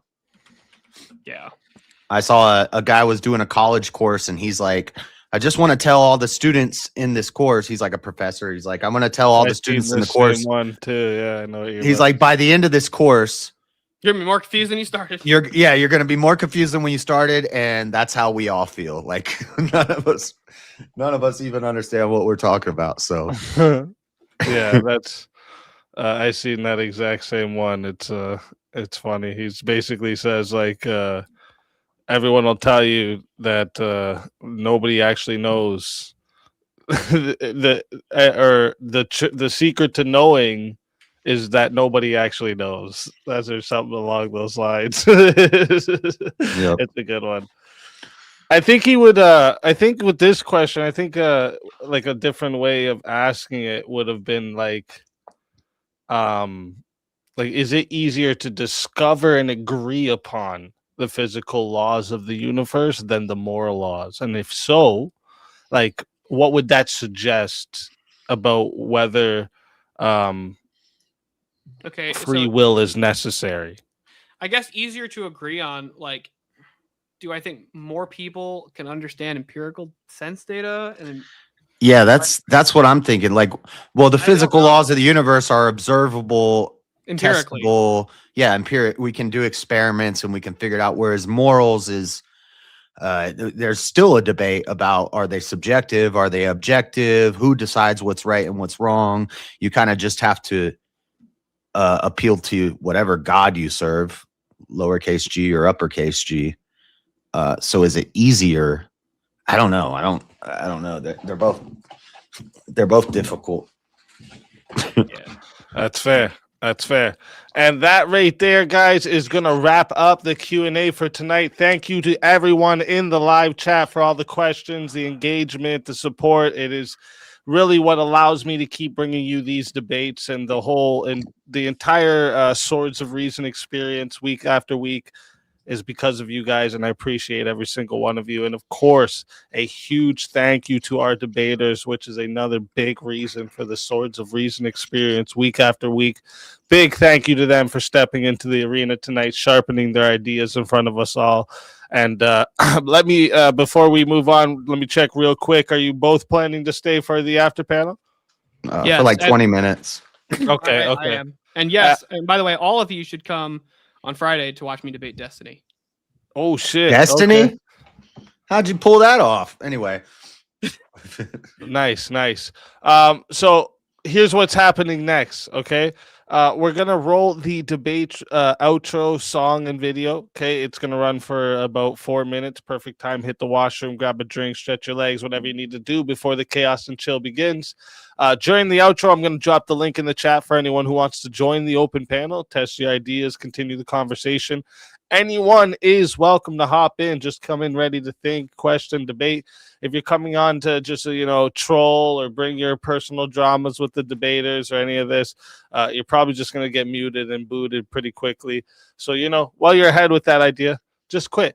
And before we run the outro, one last reminder, make sure you subscribe to both debaters. Their links are in the description. And if you're enjoying these debates, hit the subscribe on the Speakeasy channel as well, so you don't miss any of our upcoming Swords of Reasons battles every Monday, Tuesday, and Wednesday. This is where logic meets passion. All right, let's roll the outro, and I'll see you all in a few minutes for the chaos and chill.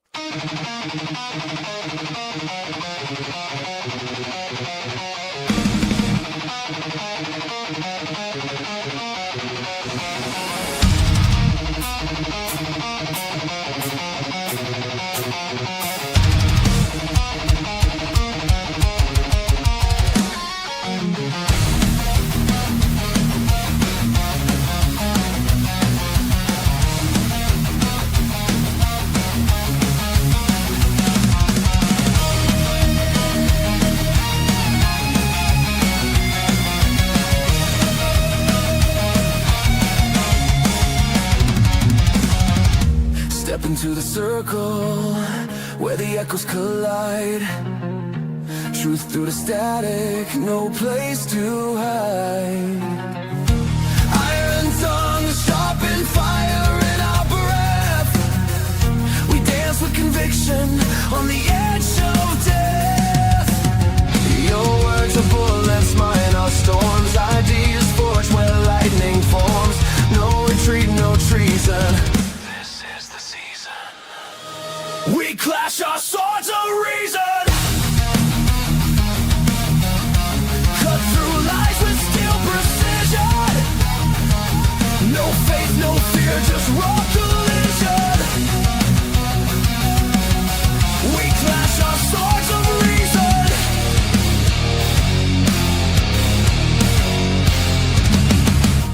Facts burn brighter than a prophet's flame. Egos crumble, but the truth remains. Every scar, a mark of thought's crusade. In the battlefield of minds we've made. Speak your truth, but bear the cost. Every claim can still get lost in the war of voice and vision. Feel the friction. We clash our swords of reason. No silence left for indecision. Ideas break with loud precision. We clash our swords of reason.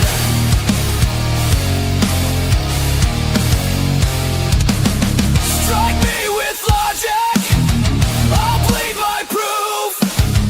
We cut through chaos to carve out truth. Let the sparks fly, let the echo scream. This is no debate, it's a metal dream.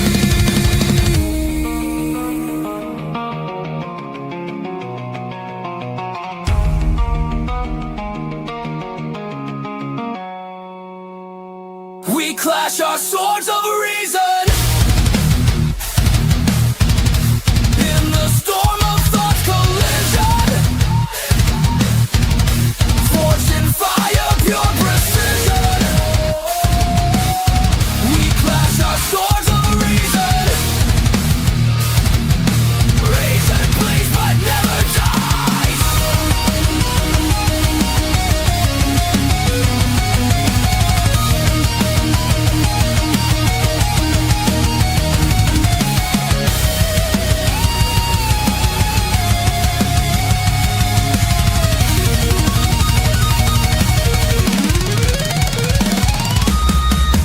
No surrender, no retreat.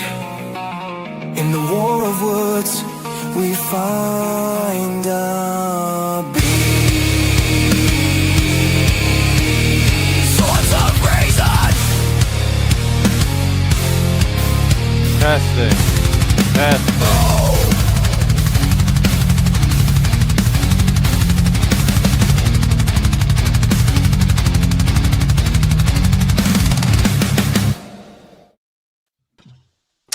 And we're back. My God, look at this. Well. Huge panel. Oh yeah, and to the people in the back, just wait till somebody gets down. We'll get you up. Just and the people in the chat could pay 50 to kick someone, but the main debaters are off limits. I have an $18,000 computer. Mo still beats my ass up here. I don't understand how this is possible.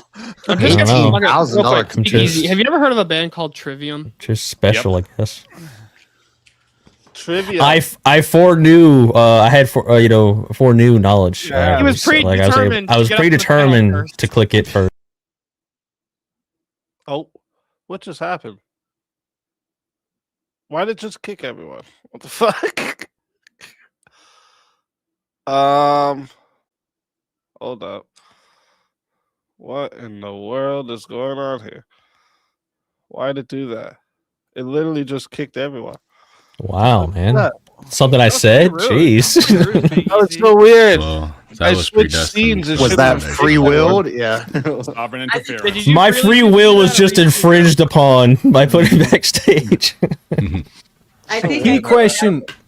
A key question for JS is right. If free will in doesn't exist, in order, bitch. In order. what do you mean in order?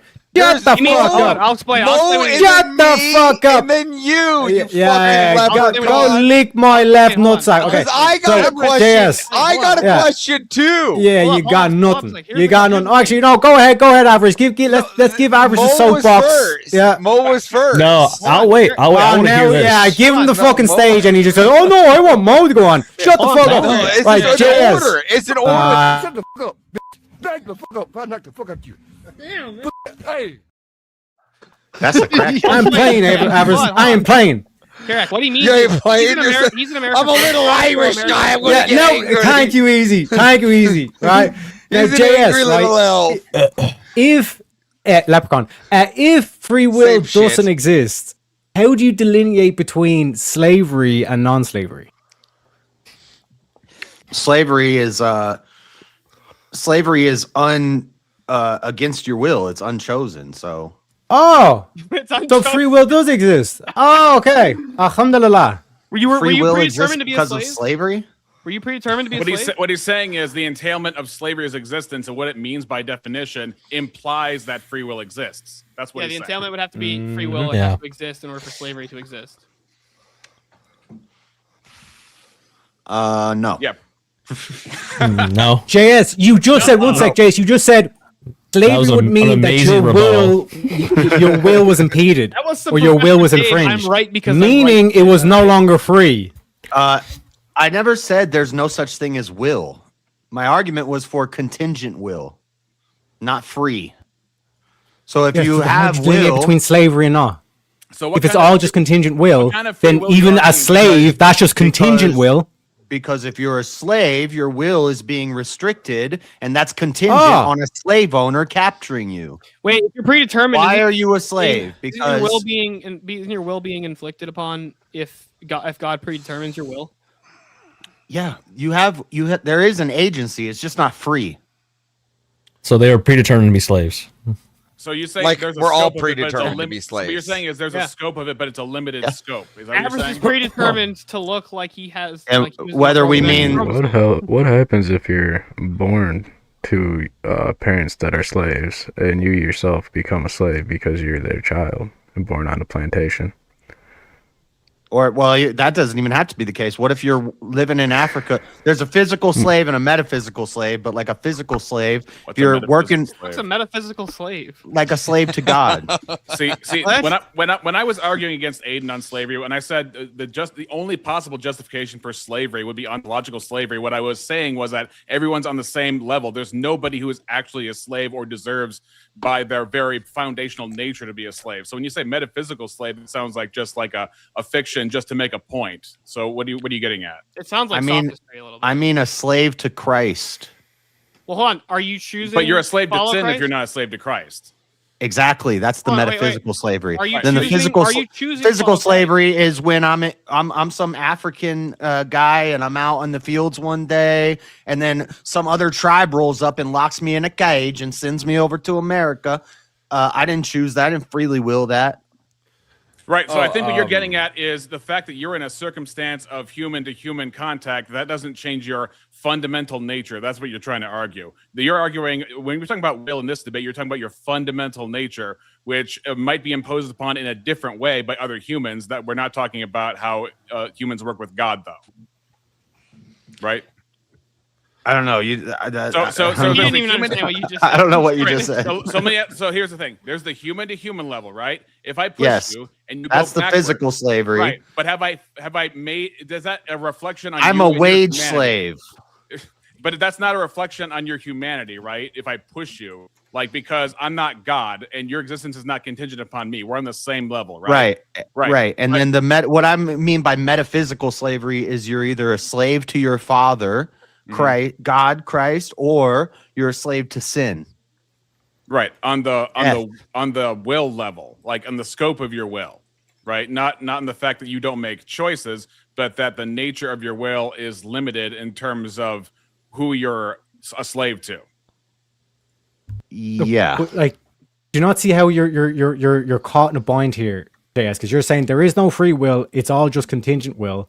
So then if I just reduce the contingent will of someone else, they still have contingent will. I'm not taking anything away.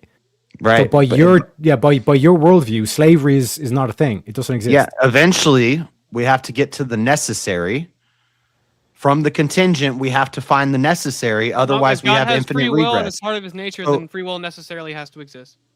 Yeah, We've already been we through already that one. we already got through that. I got a pretty good Those are question my earliest for chats. JS. So, if God commanded Adam and Eve to not eat from the tree, why would he give them a commandment not to do something if he already predetermined them to do the thing? I don't know. You'll have to ask God about that. It's a perplexing quandary. Well, no, Not really. it makes commandments completely Why useless. did God put the snake in the garden and the tree in the garden? Hey, JS, did God since God is like outside of time and space, and then also in time and space and everywhere, that means like there's nowhere that he hasn't predetermined or doesn't have control or dominion over, or is nowhere, like his presence is nowhere, like is everywhere, correct? Right. Okay, then what would hell be? You want to go into my my theology on what hell is? I thought about believe, that, Everest, Hold but on, I'm just figured- wondering. I believe- scripture says that hell is the absence of God, correct? Being in hell is being separated from God. I believe Again, hell is a real so place. But how So- can God be everywhere and hell be a separation? and How can he be predetermine separated what's from going on everywhere? in hell? How could he predetermine what's going on there if he's not there? I think it's at the core of the earth. Okay, is God still not That's- everywhere? That doesn't have anything to do with my question. Hold on, is God Where still do you everywhere? Yes.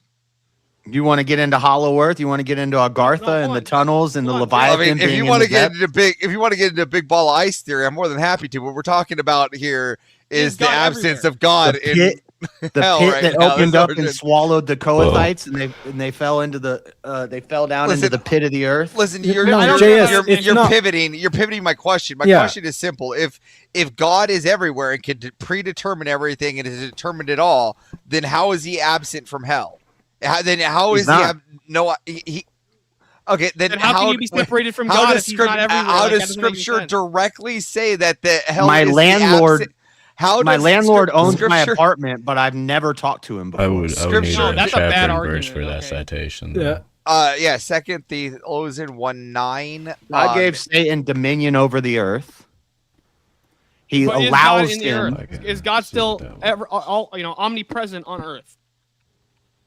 Yes. Okay, so is God omnipresent everywhere? That's what omnipresent would be. He's everywhere, right? Yeah. Then how could hell be the separation from God if he's still there?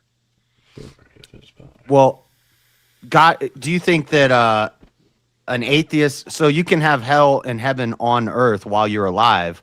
I believe atheists are separated from God. That doesn't mean God's not on earth, or No, that God's. no, that doesn't follow. No, so the problem is if God is omnipresent, hell is a place. He would be there, but how can you be eternally separated from somebody who's like actively there?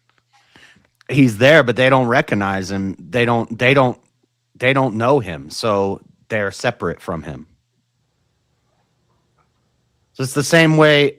It's the same way an atheist on earth is separated from God, even though God is there. They're separated from him.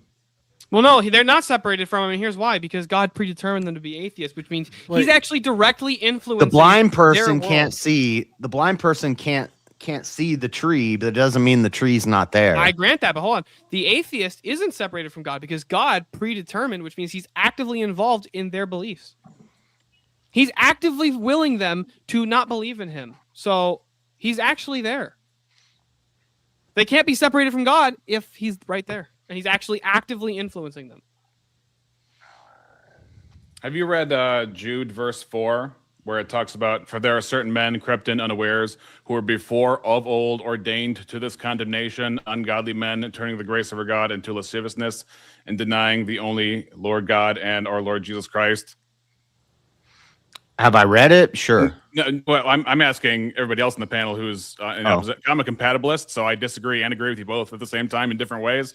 Because even Same like here. Jay Dyer, So Jay Dyer, if you see a dialogue with him and Andrew Wilson is asking Jay Dyer about theodicy. How do we resolve theodicy? And what Jay Dyer tells him is something similar to what Charles Spurgeon would say, is there's primary and secondary causes. There's God's causal will for how the world is going to go, which I would argue encompasses literally everything. And then there's secondary causes, which are free will choices within the scope of God's decreed will for how things will go. Now, God's decreed will would apply to literally everything that goes down, including who goes to heaven and hell. And that's my conviction. And also, we are accountable. Our will is free in the sense of we make our own choices. We own it. We are responsible, and that's not. But we're fake. limited by our nature that God created. We're definitely limited by our nature. Yes. I wouldn't disagree with that position, but I'm not sure. I think there's more entailments of compatibilism that I think I have problems with. If I remember compatibilism correctly. Well, Yeah, I mean, well, I don't my believe in question would libertarian be: free will. does God will all people to be with Him in heaven, or does He will people to go to hell? So I think God is multifaceted, and He can be angry with the wicked at the same time as He has compassion for them. In the same time that if you read like Psalm 2, laughing in derision at the destruction of the wicked, but He also wills all men to be saved, because I think God is more profound and deep than we are capable of being. Yeah, and so right. he can have, But I he mean, can have multiple attitudes simultaneously in different ways. Yeah, that's why a lot of this stuff is, I can't really answer these questions because I don't know. I'm not God, so. Ever said a great citation When here. you're making a claim about God, hold on, Jess. Just when you're making a claim about God, you have to be at least be able to give a justification for it. No, I think I've given justifications for most of the questions all night. There are some that I've acknowledged You are kind of pivoted paradoxes. for mine, but that's fine. The scripture that Avarice gave, 2 Thessalonians 1:9, who shall be punished with everlasting destruction from the presence of the Lord and from the glory of His power.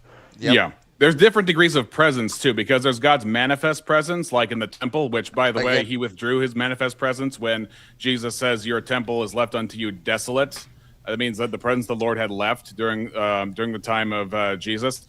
And also, there's His omnipresence, which is just a fact everywhere. But there's different degrees of also being with the Lord, like walking with the Lord, like Enoch did, like Adam did, like others have had. Like Jacob who wrestled with God. That's a theophany. Yeah. Yeah, so there's a sense of closeness with God for those who turn to Him and receive His mercy. Okay, we would disagree on this in re-examination. So we call this theophanies. That's I agree with theophanies. Appearing theophanies. in time and space. Okay, so I agree with theophanies. We're not disagreeing. We're not disagreeing. I'm saying there's different degrees. So you would agree? No, okay, yeah. You guys, can I interrupt really quick? Yes, of course, Space Grandma. Absolutely not. No. I will go really, really fast. No, take it slow. So I'm tired of hearing these fucks. No, you guys are. I am going to bow out, but I do have to say something because. Oh, is it time to take your pills, Grandma? No, it's out of respect. You guys are miles ahead of me when it comes to what we're talking about. I am trying. My knowledge is based from like physics and science, and what you guys are discussing, I don't have any business being on this panel with you guys. It's an insult to you to have me sitting here. But I did want to tell you one thing. You guys, you brought up the slit experiment, and that's how I have to process God and religion, is through understanding of physics and things like that.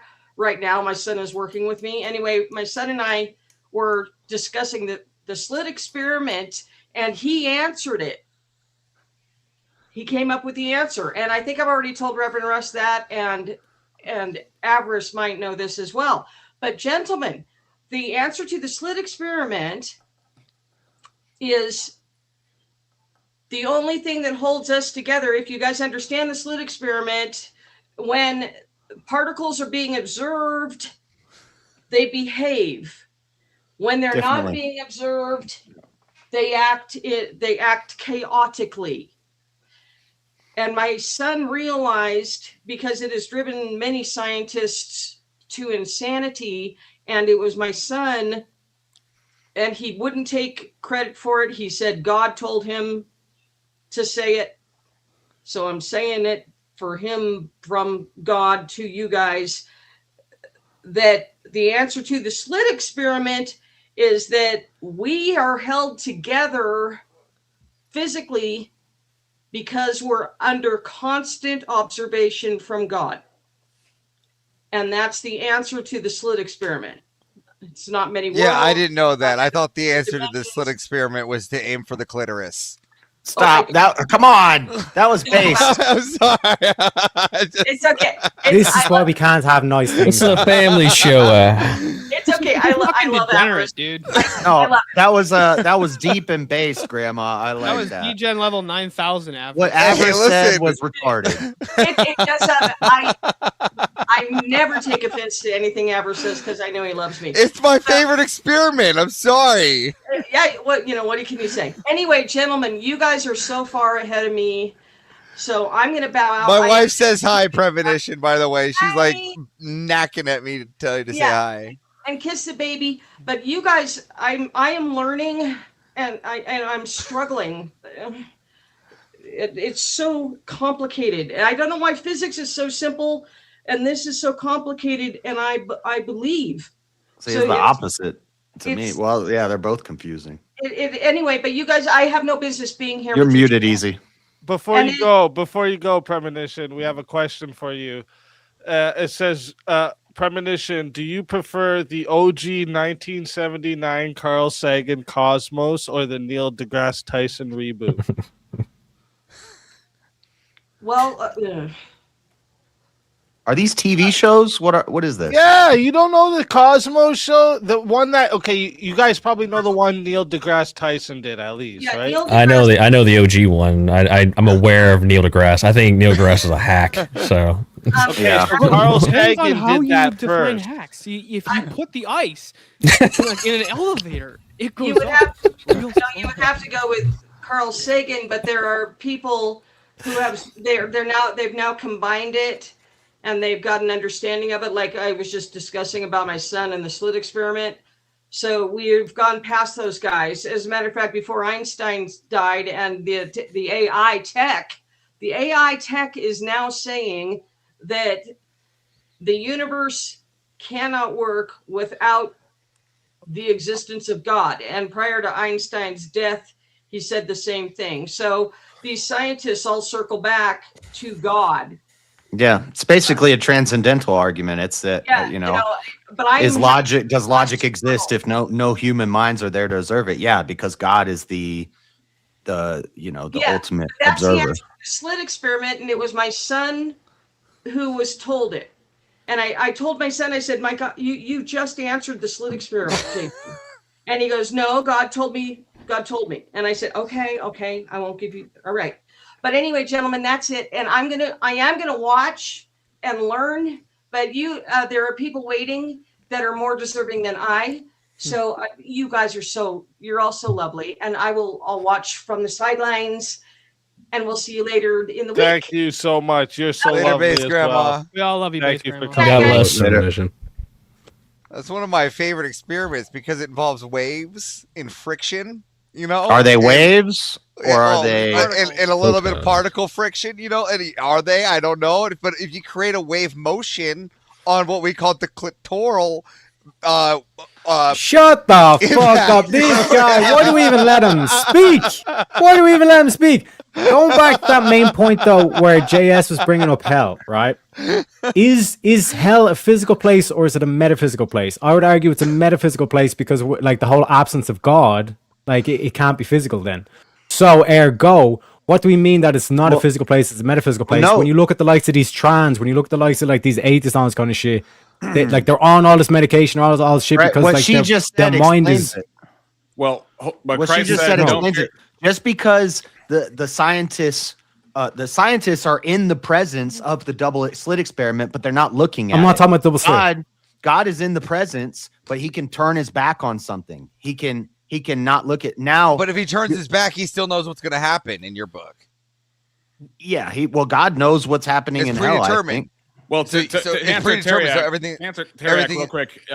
Jesus says, "Don't be afraid of those who can kill the body and do no more, but be afraid of him who can throw both body and soul in hell." So I would think that there's a spiritual and a physical aspect to hell, because otherwise, That's what I would say bring too. up body. Yeah. I think No, it's no. both. But It one hasn't sec, been because brought you up, are not just physical. You're also metaphysical. I agree. Well, I would say spiritual, metaphysical. You could. Well, call spiritual, them- yeah, spiritual. We Yeah. can go with spiritual. Yeah, because spiritual is Yeah. personal, but not everything metaphysical is personal. Yeah, which means that there's not just a physical realm. There's also a spiritual realm. Agreed. I'm just saying. And the things threat that you is do against here, body and soul. not only By the way, I yeah, think but Platonism one is sec. This whole thing of the physical world and like why Yeah, you like can get rid like, of like I avarice said they for have 50 depression, they bucks. want to self-delete, all this kind of shit. That would also replicate in the spiritual world. I The agree things there's you a do in this correspondence. world affects you in the spiritual world as well. I agree. There's a correspondence. For example, if you drink to the point of getting drunk, that is sin. So that there is a correspondence of how we use our bodies. Whatever we do, we eat, when we drink, we do it to the glory of God. So that's true. Yes. But if we- but the body and soul can be separated in death. Yeah, but that's what I'm saying. Like this whole concept of the hell in an afterlife and all this kind of shit. That's the whole like that's what the way I see it at least. Where it's like describing this whole thing of the spiritual realm. If you do all this immoral shit, like not only will you like lose the will to live, then when you go to the spiritual realm, or return back to the spiritual realm, whatever way you want to phrase it, you're basically going to be in that constant mind state. Yeah. So I guess Constant aggression, constant think I it's just important. want to get back to it though. So JS, do you think so that then God has, since he's everything he made and predetermined, then he predetermined who's going to hell and how they're going to get punished, and he's the punisher then at the end of it all. That's what Jude 4 would imply. He is the punisher. He's the judge, the jury, the executioner.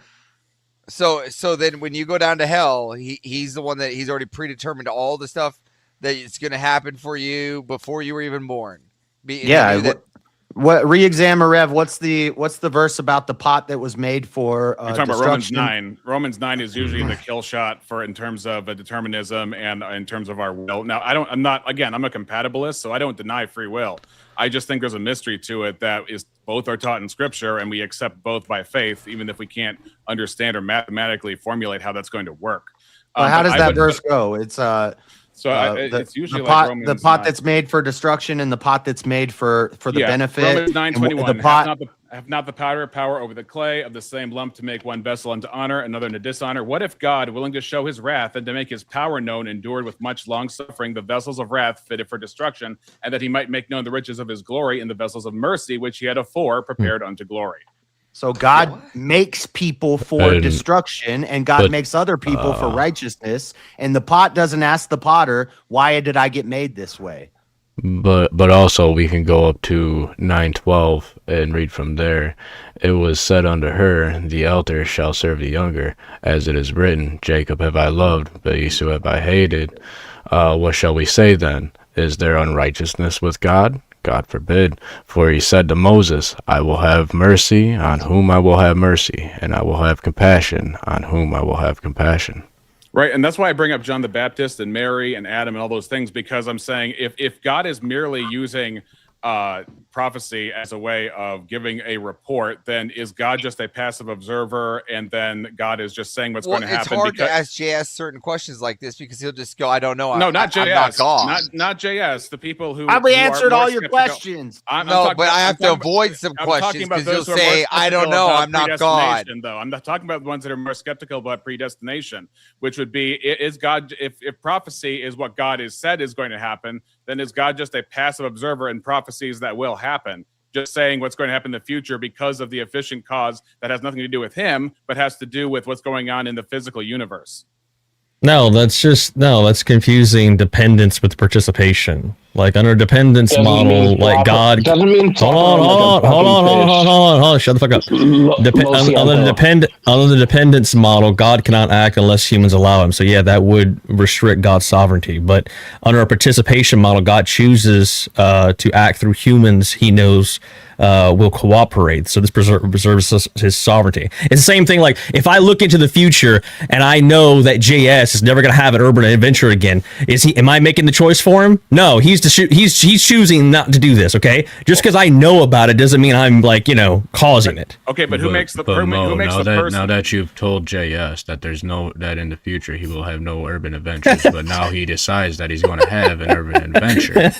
How does that work? That's sort of like Back to the Future. future logic. Come on. But Mo, it tracks you're fading though, out of the because if picture. God gives a prophecy of Oh, something that is no. inevitably going to happen, say the return of Christ, we know it's an inevitability.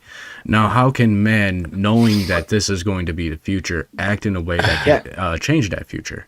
No, if I chose to go have an urban adventure just so I could prove you wrong, could I do the same thing with God? Could I choose to do the opposite? No, of what you're the assuming that prophecy I'm to prove in the God wrong? hypothetical. I'm not telling you. I'm just looking. I'm just observing. Right. That's the hypothetical. I'm not gonna like tell you about it. So Yes, but it's the same thing, because God would give prophecies years before they would come to fulfillment.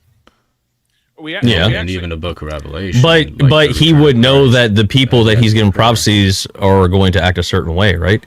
But what's the determinant of what people are going to do? Does God make your personality, or do you choose your own personality and God makes you a blank slate? Wait, say that again? What makes you have the inclination for the choices you make? For example, if you have a certain personality, you make a certain set of choices typically, right? So do you make your own personality? Does God make you a blank slate and then you continue the creation from there? Neither. Or does I'd say God make you neither. who you are? God doesn't make you a blank slate, and you don't choose your. Well, there's a lot personality. in there because Well, I think that's kind of the same thing, isn't it? yeah. So you're asking me. Well, no. One would be like. So are you saying What that I'm free saying will is, versus? in I'm order trying to for understand God where you're getting at. Okay, in Simplify order for me. It's late. In order for God to know, I don't know, but I gotta do, go. Okay, see you, JS. I have a good one. Running. Oh wait, He's before, running. let JS tell everybody where to find him. JS Urban Adventures, Monday night Dreaded Conservative show, news, politics, current events. Friday night, I'm always on VK, and then I do open panel all night long after that. Saturday nights, we watch UFC fights, and then we argue all night in the Discord. And throughout the week in the morning times, when I'm not too tired, we are we're just reading through the whole Bible from beginning to end. It's We're in tone Isaiah. policed. It is tone police. When I'm doing the Bible study, don't come in the chat being a degenerate. I don't like it when I'm, trying to read the Bible and stuff. But yeah, we're working through Isaiah right now, so we're more than halfway through. So come check it out. All right. Well, JS great Suburban job tonight. Adventures, Thanks everybody. for, JS Suburban thanks for Adventures. coming. Everyone go sub up. Later, Yeah. y'all. Switch the spot. So I guess to answer your question more directly, I would say it's neither extreme, right? Like humans are created with a nature and purpose, but not like a fixed morality that we're gonna do this thing. What I'm saying is, if God knows what choices you're going to make, part of that has to do with your constitution, like who you are as an individual, right? So what's the creative process that makes it? Did God create who you are, or did something else besides God create who you are to give you? Because you said God chooses who he knows is going to do something.